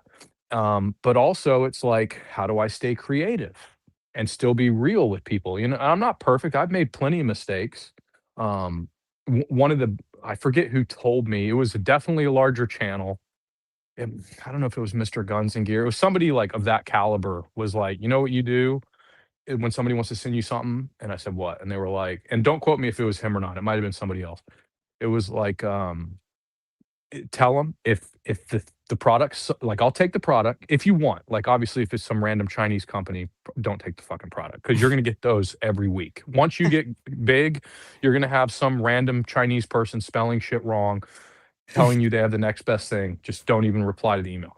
But people are gonna want to send you stuff, and if you're interested, tell them, be like, if this thing sucks, and this was their point of view. Don't tell them, I'm not going to make a video about it if it sucks. I'll give you my feedback, but it does your company no good by me shitting on the product. And it does my channel no good by making a negative video that people are just going to be like, oh, I don't want that. And it's going to be obvious from the thumbnail and the title of the video, or 2 minutes in. So the video is not going to do well. Your company's not going to do well. You're not going to like me afterward. And this is going to be a big waste of time. So if I get the product and don't like it, I'll T&E it for you and I'll give you my thoughts. And if you want to fix them and then send me another one, and then that is actually going to make a good video. Like, hey, it sucked. They fixed it. Now it's great. They actually worked with me. That's actually good on your company, right? Or you tell them, hey, if it sucks, can I shit on it? And if they say no, then you probably shouldn't work with that company. If they say, yeah, cool. Like, I've had plenty of companies like, if it sucks, just absolutely destroy it. It's okay. Bad press is better than no press. I'm like, fine, Sure. But I think, and that's the problem. And the other thing, like, I got in some hot water on Instagram. I think I did it on YouTube too. I don't fucking remember. At the time I was big into the NC Scout books, and I still highly recommend them for communications and stuff. But I was bought talking one about, based dude, on it's a your great book. recommendation. Yeah. Yeah, it shows you basically how to maximize the performance of a cheap dual band radio. And then once you're good at that, like then the world's your oyster. Then you kind of are ready to go to the next level and then the next level. And it's I think if everyone could get to the baseline of understanding that book and being able to use a fucking Baofeng to that capability, you'd be surprised at how quickly you will be able to understand the next level of technology, encrypted stuff, and all that. But I digress. So I was watching those. I was big into the code books or the one time pads and everything, and I just happened to get fucking poison ivy and pink eye at the same time in both eyes. Oof. Ouch. How so did I'm like- you manage that? Both How did you get out? both So, in both of them? I had a young child. I got pink eye in both eyes. Within the same 24-hour span, I was doing yard work and removing poison ivy. I had gloves on. Somehow, it still got in my eyes. So I got both of them at the same time, and I looked Gosh. bad, dude. And oddly enough, it was the same time I had to pick up a suppressor. So the picture on one of my fucking ACS lamps is my eyes swollen shut, and they still let me get the suppressor. Oh, But that's awesome. so I'm like, how do I maximize this? I'm like, I'm gonna in my stupid mind at the time, I'm like, I'm gonna use this as a learning opportunity for the people who watch my channel. I'm like, I'm gonna act like I've kind of gone off grid due to just leave it kind of vague. And I'm gonna start putting out codes. And if they've read the book, like I'll leak a one-time pad sort of fucking base pad, like a one page deal. Then they'll be able to go back and like decrypt it and know what's up. And I put in there like I've got fucking pink eye and I can't do anything. I'm completely safe, but like, yeah, now you know. But I made it out like sort of like very ominous, like I'm not going to be here for a while. And I tried to make a video like I was sort of under duress. I never actually did it, but I kept gosh. looking off camera. Oh, And God. I got so much hate for that. Oh And I told my gosh. mods, I still have a Telegram group with all my mods, and I was like, here's what I'm gonna do. And they're all like, that's a terrible idea. And I was like, I'm fucking doing it anyway. Do it anyway. And then I got so much hate. Every video I made after that, people were like, he's a lying piece of shit. He made us think he was killed by the government. I'm like, I thought it was funny. Like it didn't go over well. So I made like that was a terrible fucking plane crash of a thing to do. But like, but that's the thing, right? Like now those people will never think I'm a real one. They'll never like they still comment under the videos I make now. Like, remember that time we had fucking poison ivy? And I'm like, yeah, you're not wrong. I did do that. But It's funny though. yeah. Well, I It thought it is was funny. funny. A lot of people did not think it was funny. But it is what it is, man. Like Good I'm story, not no? perfect. Yeah. I'm not perfect, and neither are any of these other people. No. And you just got to get real creative. And if you're not good at it, you have to be able to accept that and be like, yo, maybe this isn't for me. And maybe I should stick to, even if I want to continue to do videos, I should just stick to what I know and not chase money and free products. Because as soon as I do that, it's going to be very tempting to fall into that trap. I battled it myself, Yeah. Well, and even like, after a point, you get to the point where it's like, I've accepted so many free things. People are like, or ad reads. People are like messaging you like, when are you going to put the video out? And like, I think I pissed Jace Medical off a lot because I had like a full fucking prescription bag from them for like 6 months, and I kept forgetting to do it. And they finally were like, you need to put this video out or you're going to be in breach of contract. So I put it out, but I like compared it to like fish drugs and like horse paste, and they did not like it. I was like, buy the J stuff or don't. Fish drugs are cheaper. And they're Oh like, that's not gosh. what you were supposed to do. You're supposed to promote the company. I was Oh like, gosh. it's okay. You don't have to work with me again. Oh, But their products are good. I'm not shitting on Jace. I was just in a bad spot organizationally at the time. yeah. Sure. Well, I see this guy in the chat, and I'm gonna have to give him a shout out. Nomad Revenant. A lot of my questions came from watching Risky Chrisky on your show. So shout out to you, dude. Thanks for joining us. But Nomad's a good dude. yeah. Never talked to him. He used but to be like, Red Dawn Readiness. And that's where I knew him from. yeah, I mean, a ton of these questions came from like the Long John Silver's thing. That I'm pretty sure that was from episode that you were on with him. So shout out Nomad. I want to ask you about. You put out a video about Patriot Front. Yeah. And I think our last stream that we did, we were talking about it a little bit, and like the big thing with Patriot Front is getting Fed jacketed and stuff like that, and overall their movement in general. Like, what are your complete thoughts on it? Because I didn't really know much about them. Just hearing their names, it was just a name for me. But diving deeper into it, it's very interesting concept of what they're doing. But Your latest schizo rant that you did on them, I was listening to that and I was like, yeah, these are a lot of really good points. And did you watch that one, Bo? which one? The most recent schizo rant? Oh yeah, Where he talks about Patriot Front? yeah. There's a lot of good points that you made at the very beginning of it that I was like, yeah, that actually pretty much sums up my thoughts on it. Well, I'll say this. So, I'm not in Patriot Front. I don't know anyone personally, like a friend of mine, who is in Patriot Front.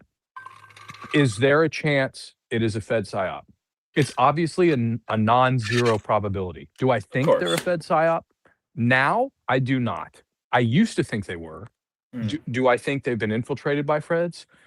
There's no question in my mind they've been infiltrated by Feds. Yeah, there's a group of that any size right-wing doing what group. they're doing has been infiltrated. What they've done with that infiltration, have they found them and kicked them out? Are there still people under the radar? I'd assume there's probably at least one or two that Oh, yeah. are federal informants or actual Feds there that are still in and hiding their true identity. I would bet that that's probably the case. Of course. And when I first saw them, my initial thought was it's a bunch of dudes dressed in khakis getting out of a U-Haul truck, and I bought into the propaganda about them, whether it was purposeful propaganda or by accident or just somebody saying shit they don't know, that they were arrested and let go and all this. I'm like, of course they're Feds. They're showing up in fucking U-Hauls with shields and shit, masked up.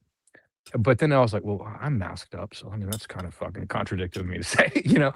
And but I thought, like, I used to call them Fed Front. I used to make fun of them in my shorts, and I had people all the time saying, "You don't know what they do for the community," blah blah blah, and I wouldn't even respond to it. I wouldn't even read the comments most of the time.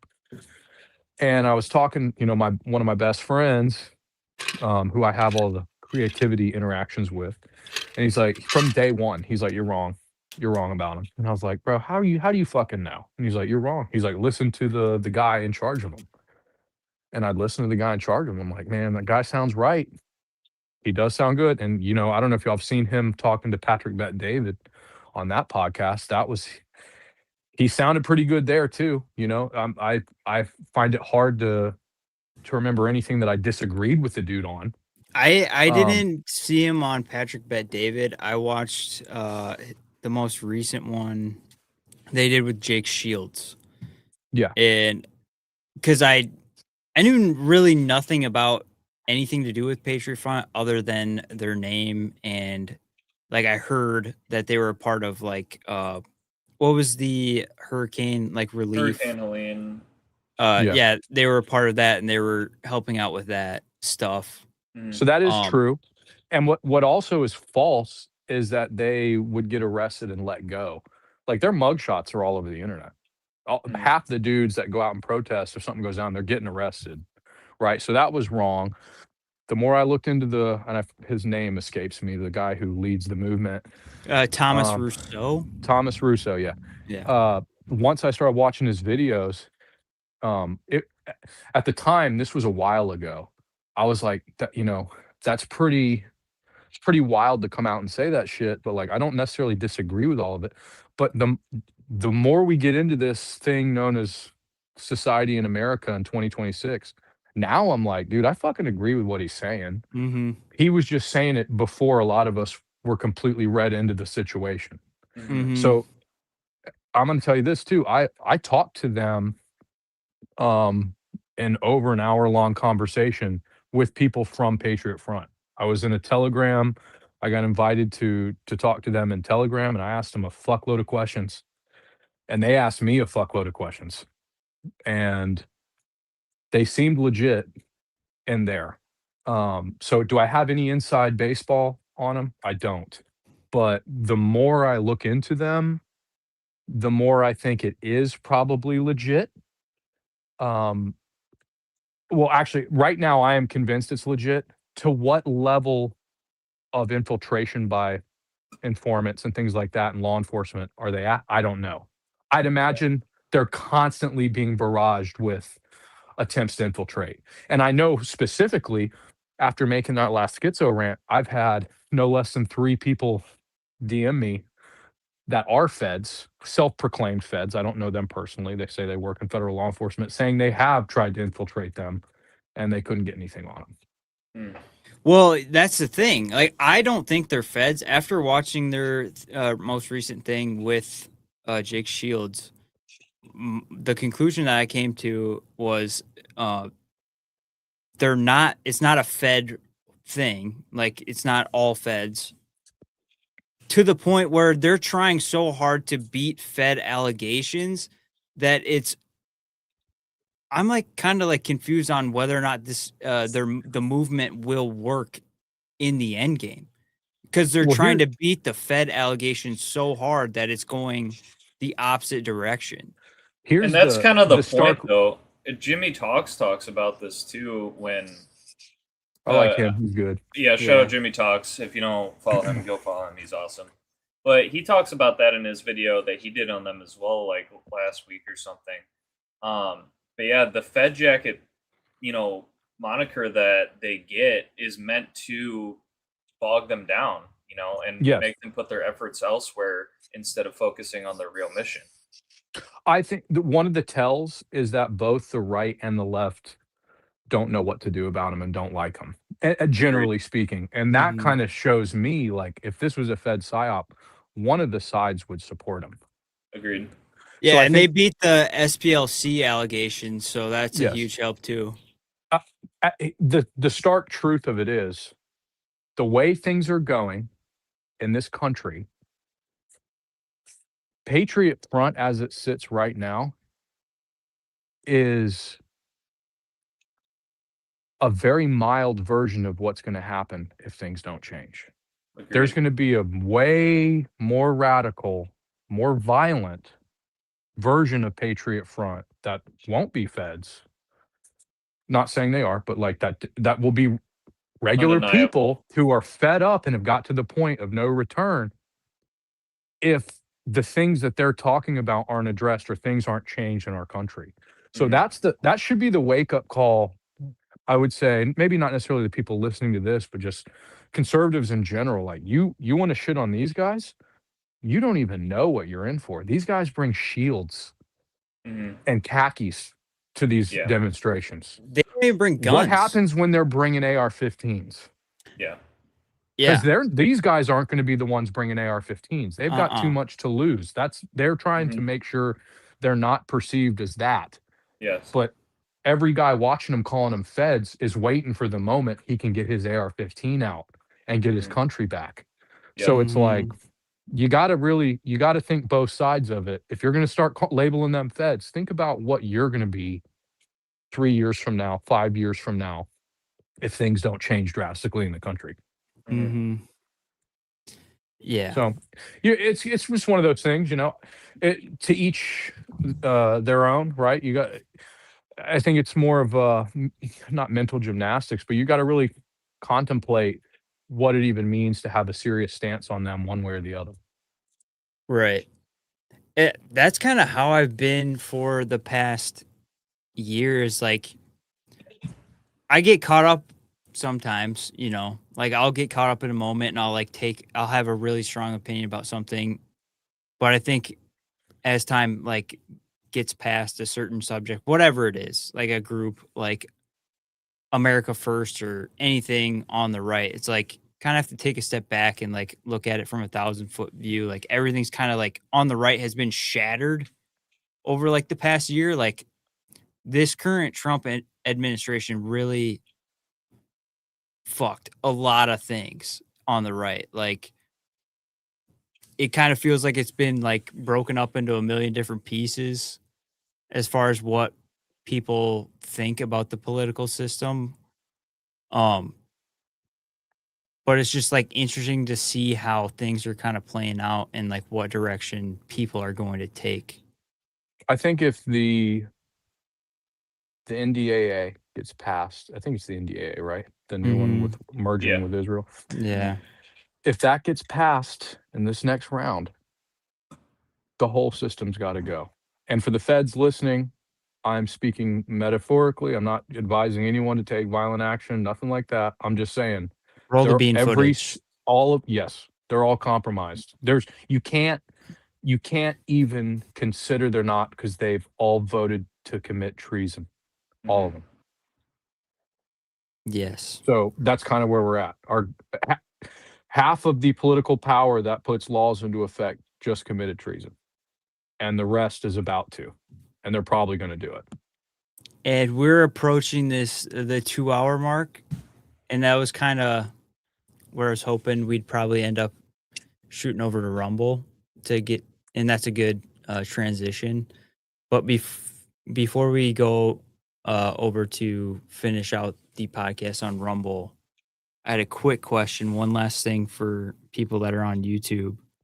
Do you have any just fun conspiracy theories, like ones that are just like completely harmless and silly? Like for me, like what's the guy's name? The comedian guy who's we talked about him the other day, Owen Benjamin. I like Owen Benjamin stuff, so you probably know where I'm about to go with this. Is it the pandas? I'm neutral on the pandas, but I see what he's saying, and I could completely believe it. I Nothing think would it's surprise me hilarious. anymore. I think it's hilarious that the CCP just created pandas just to eat bamboo, and they're just retarded like blobs of fat and fur that just eat bamboo. I like it, especially, I don't know if you've seen it. There was a video maybe a year or more ago out of China at their zoo, and there was a guy pretending. I think it was a guy or it was a dog pretending to be a panda in the panda exhibit. Yep. And they were, but it Yeah. was dead ass. They were serious about it, which is wild. No, I was gonna say, like I've never been to space, right? But there's so many discrepancies in, like, the flat Earth thing, or like the space is fake thing. I don't know what to think. I have my personal thoughts, which I'm not going to go in depth on those, but I'll point out some oddities to you, just for your the viewers to contemplate, right? Like, I don't believe, when we landed on the moon, specifically the first time, that we actually did, right? The other times are a better debate if they did or not, but the first time, I don't buy it at all. 0%. They destroyed all the technology. They recorded over all the tapes. They destroyed all of the data showing their points in space and all that. There's recordings of Nixon talking, I think it was Nixon or whoever the president was, talking to them. And there's a guy telling them when to go and start speaking, the astronauts, to compensate for the delay. Very odd. A lot of people say, what reason would we have to fake it? If you can't put those two together with the Cold War, you're fucking retarded, and you Yeah. shouldn't even be having the conversation. So Yeah. that's weird. The other things, not just outside of the Apollo missions, there was a guy, I forget his name. He was a pastor. He died during COVID. He put out a shit ton of videos on Nephilim and flat Earth. And I was all about him, mainly for the Nephilim videos, because they were fucking insane. It's when I started getting balls deep into the Nephilim idea. Yep. But he would go out and try to debunk the technological things with the Earth being a ball, right? Like, I don't know. Is it a ball? Is it flat? Is it a fucking triangle? Is it a square? I don't know. All I know is it's not what they're telling us. That's my personal thought. It's and this is like how I rationalize it in my mind. If it's not flat, it's got to be way bigger than they're telling us, right? So there's land mass that they're hiding somewhere. My thought is Antarctica. There's some shit going down there, but like this guy went out, and I hope somebody remembers in the comments what his name was. Remember, pastor died during COVID, put out videos on Nephilim and flat Earth. Rob Skiba, he says. Rob Skiba. Yup, Yeah. that's him. So he went out to the Great Lakes, and I forget what the equation is. It's something like for every, the Earth curves at like 0.8 miles, or something like 40 or 60 feet per every 0.8 miles squared, right? Like it drops off on the horizon. And at that distance, you should not be able to see past a certain amount of miles in a straight line, right? So if you go to a place like the Great Lakes, you should not be able to see from one side to the other because it's so, or like the same Yes. point, right? Yeah, I've seen that He went out and video. recorded it. Yeah. And some people will say like it's the light like bending over the lake or like it was a mirage. Yeah, yeah. But It's he like you goes- could see a full If you see building. that video, it's fucking wild.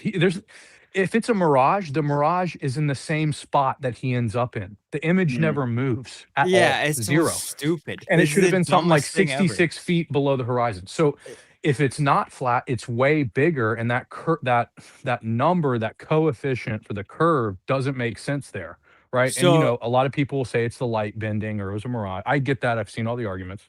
So that's one of them. The other one is people always say, I've seen the curve when I'm in a plane at 25,000 feet. It's like, have you? That's interesting, because when Felix Baumgartner, the Red Bull guy who skydived from the edge of space, how many years ago, he gets up and he's up there about to jump out in his astronaut suit and skydive 69,000 feet or whatever it is. I don't remember the number. It's something like that. Yeah. He's Yeah, like, I know can what see you're the talking about. curvature of the earth. There's a fisheye lens, of course. I can see the curvature of the earth. Like it's beautiful, and then dies off. Well, Steal then the Neil bike. deGrasse Yeah, Steal the Ne- Bike Tyson debunked Yeah. it. Neil deGrasse Tyson goes, yeah, he didn't see it. You got to be like 80 or 90,000 feet to see it. But then you'll get the guy arguing with you online, like, I've seen it from a fucking American Airlines flight. It's like, your Lord and Savior Neil deGrasse Tyson says you're lying. Yeah. I'm not saying you're lying. The NASA representative from Who Wants to Be a Millionaire says you're lying, right? Like that guy. So that's odd. Yeah. And Dude, then have you- just all the unknown stuff with Antarctica, and if like the circumference of Antarctica would match up perfectly as an ice wall, that's interesting. I'm not saying that's like I'm not gonna die on that hill necessarily, but the Owen Benjamin thing of like the average height above sea level for all the land masses on Earth. The average land, and I'm going to get these numbers wrong, but I'm close, right? So, like in America, the average height above sea level, something like, I don't know, 17 or 1900 feet above sea level. And that accounts for averages across the Rocky Mountains and Appalachia and all that, right? An average of like 17 or 1900. Mhm. In Aw, like dude, Asia, it it's used to like be a bum rush, 2200. regardless. In Asia, it's like 2200 because you got all those mountains out there and everything. And in Europe, it's a little bit taller. But the highest average above sea level is Antarctica, and it's like 9,000 feet. Mm. 9,000 feet. Where is that at? Like, what? Yeah. That's insane. And then Yeah. if you look, there's never any. How come? Why is it so hard from the space station for you to be able to look on the underside of the Earth and see planes going upside down in comparison to your perspective on the Earth? Never done it. I've never seen a skyscraper on the south on a globe zoomed in, and they're like, well, you're so high, but I can see the Great Wall of China, the wall, but I can't see a fucking skyscraper, right? Upside down in comparison to the rest of the globe, like north of that in the northern hemisphere. So it's just, I have more questions than answers. I don't know any more than the next guy. All I'm saying is there's fuckery afoot. Of what nature? I have no idea. But it's fun to me. And a lot of people get really fucking Dude, uptight about it. Like they so get really mad. pissed.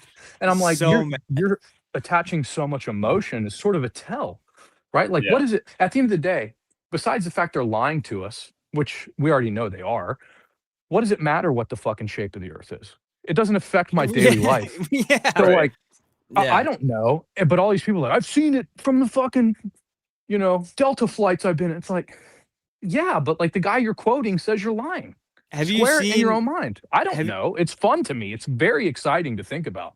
Oh, have you seen like the? I just saw a video. It was like the other day. It was like a mashup. This guy was just going around asking pilots. He was like going around a bunch of flights, and he was just asking the pilots. He's like, "Hey, what shape is the Earth?" And like all the pilots were like, "It's flat." And like it was just funny to see like all these pilots, like they fly for a living. They're like, "Yeah, it's flat." But I I have don't know seen if you that, ever and seen it's that. and the other in relation to that, it's like if the world were curved and you were always fighting against a curve flying 500 miles an hour through the air, to prevent yourself from gaining altitude, your nose would always have to be level or down because you're always flying over the horizon, over the curve. But anytime you're in a plane, you're flying level or nose up, Mm. which again, I'm not saying that's the end all. I'm sure some nerd in the comments is gonna be like, well, here, pop, pop, pop, pop, and here's why you're wrong. But like, I'm just saying how the same logical thinking I applied to COVID, to all the other things, I don't want to say I've been right about because most of these ideas are not genuinely mine. I take a lot of information in, I come to my own conclusions, but I look at it as like stacks of paper, and each piece of paper is a coincidence that doesn't add up, right? Mhm. And once they reach, if they're up to my ceiling in my living room, there's probably something going on there, right? In COVID and the election, I got multiple stacks of paper that are coincidences going to the ceiling. When you talk about whatever they're hiding, either in space, in the sky, or out in the places we can't visit, like the entirety of Antarctica, and can't prove it and see our own eyes, that stack is like 4 or 5 stacks to the ceiling. So again, I Mhm. don't know what that means.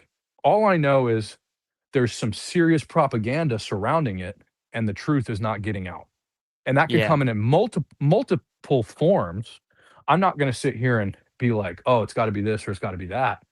I have my own personal thoughts, but I could be wrong. But what I'm not wrong about is they're lying about some shit. 100%. And people get super mad about like the science deniers. Like, oh, you're a science denier. It's like, It's because they placed it on the pedestal of God. Yeah. It's religion to them. I Yes. consider myself a smart person denier. Like I fully believe all these people that go to like school for years and years and years, and they have all these PhDs, whatever. All they're really doing at some point, they get to just fancy words that no one's ever heard of, and at Mhm. that point, I just get to a point where I'm like, yeah, you're full of shit. And they immediately crumble. Like, oh, you're not educated, whatever. It's like, no, you just made that word up. Like, I don't like even like the age of the earth. It's constantly like being like, oh no, we were wrong about this like 10 years ago, and now it's this. It's like, so why should I believe you now when you just said that you were wrong about it 10 years ago and that was supposedly common knowledge up until this point? It's like, you guys are all full of shit. Like, there's just no way that everyone has all the answers. I'm a smart person denier. That's my stance. A lot of my thoughts on it, I don't agree with everything Owen Benjamin says, and I don't agree with everything Rob Skiba says. But there's a lot of interesting tidbits in their content that if you're more interested in this or want to prove me wrong or see where I'm coming from, go watch their videos. And you'll have a plethora of things to sift through, come to your own conclusion, tell me why I'm wrong. I don't care, right? Like I'm not saying I'm right about any of it. I'm just saying I don't know. And again, the same logic and reasoning of how I don't want to say we're right. I'm not trying to sound like I'm Nostradamus or anything because I'm not, but like we've sort of been accurate in a lot of these predictions that later became true. The only thing we've ever been wrong on is the timelines. Most of the time it happens slower than we're thinking. The only time it's happened faster is with everyone realizing that a certain little country in the Middle East has control over everyone. That happened really fast. But um, the same line of thinking is involved in this whole space Earth debate that I'm currently trying to figure out fully what do I truly think, like, and I learn new stuff every day. This is what I do when I fall asleep. I find a cool video that's 2 hours long, put an AirPod in, put my phone in the charger, fall asleep listening to it. And it's exciting for me. It's interesting. Whether it's true, whether I'm completely being led astray, I have no idea. It's entertaining for me. And it seems that there's probably something to it. Yeah. Sorry, someone posted that they couldn't find us on Rumble, so I was just making sure I could get the link in the chat. Because we're about to skip over there. I guess you guys let me know if it's working or not. Someone let me know if the Rumble link is working. Looks before I like switch it's over. working for me. It's working for you? All right, so we are... If Rumble didn't have so many freaking ads. Does it have a bunch of There we ads? go. Yeah, no, we're good. All right, so we're gonna end it here on YouTube. If you want to listen to the rest of the podcast, where we can actually say things that won't get us completely nuked on YouTube, hit the link that's in our description. We're gonna head over there. I'm gonna grab another drink for this last section. And if you don't join us, thank you for watching, and we appreciate you. Catch you on the next one. Thanks, guys.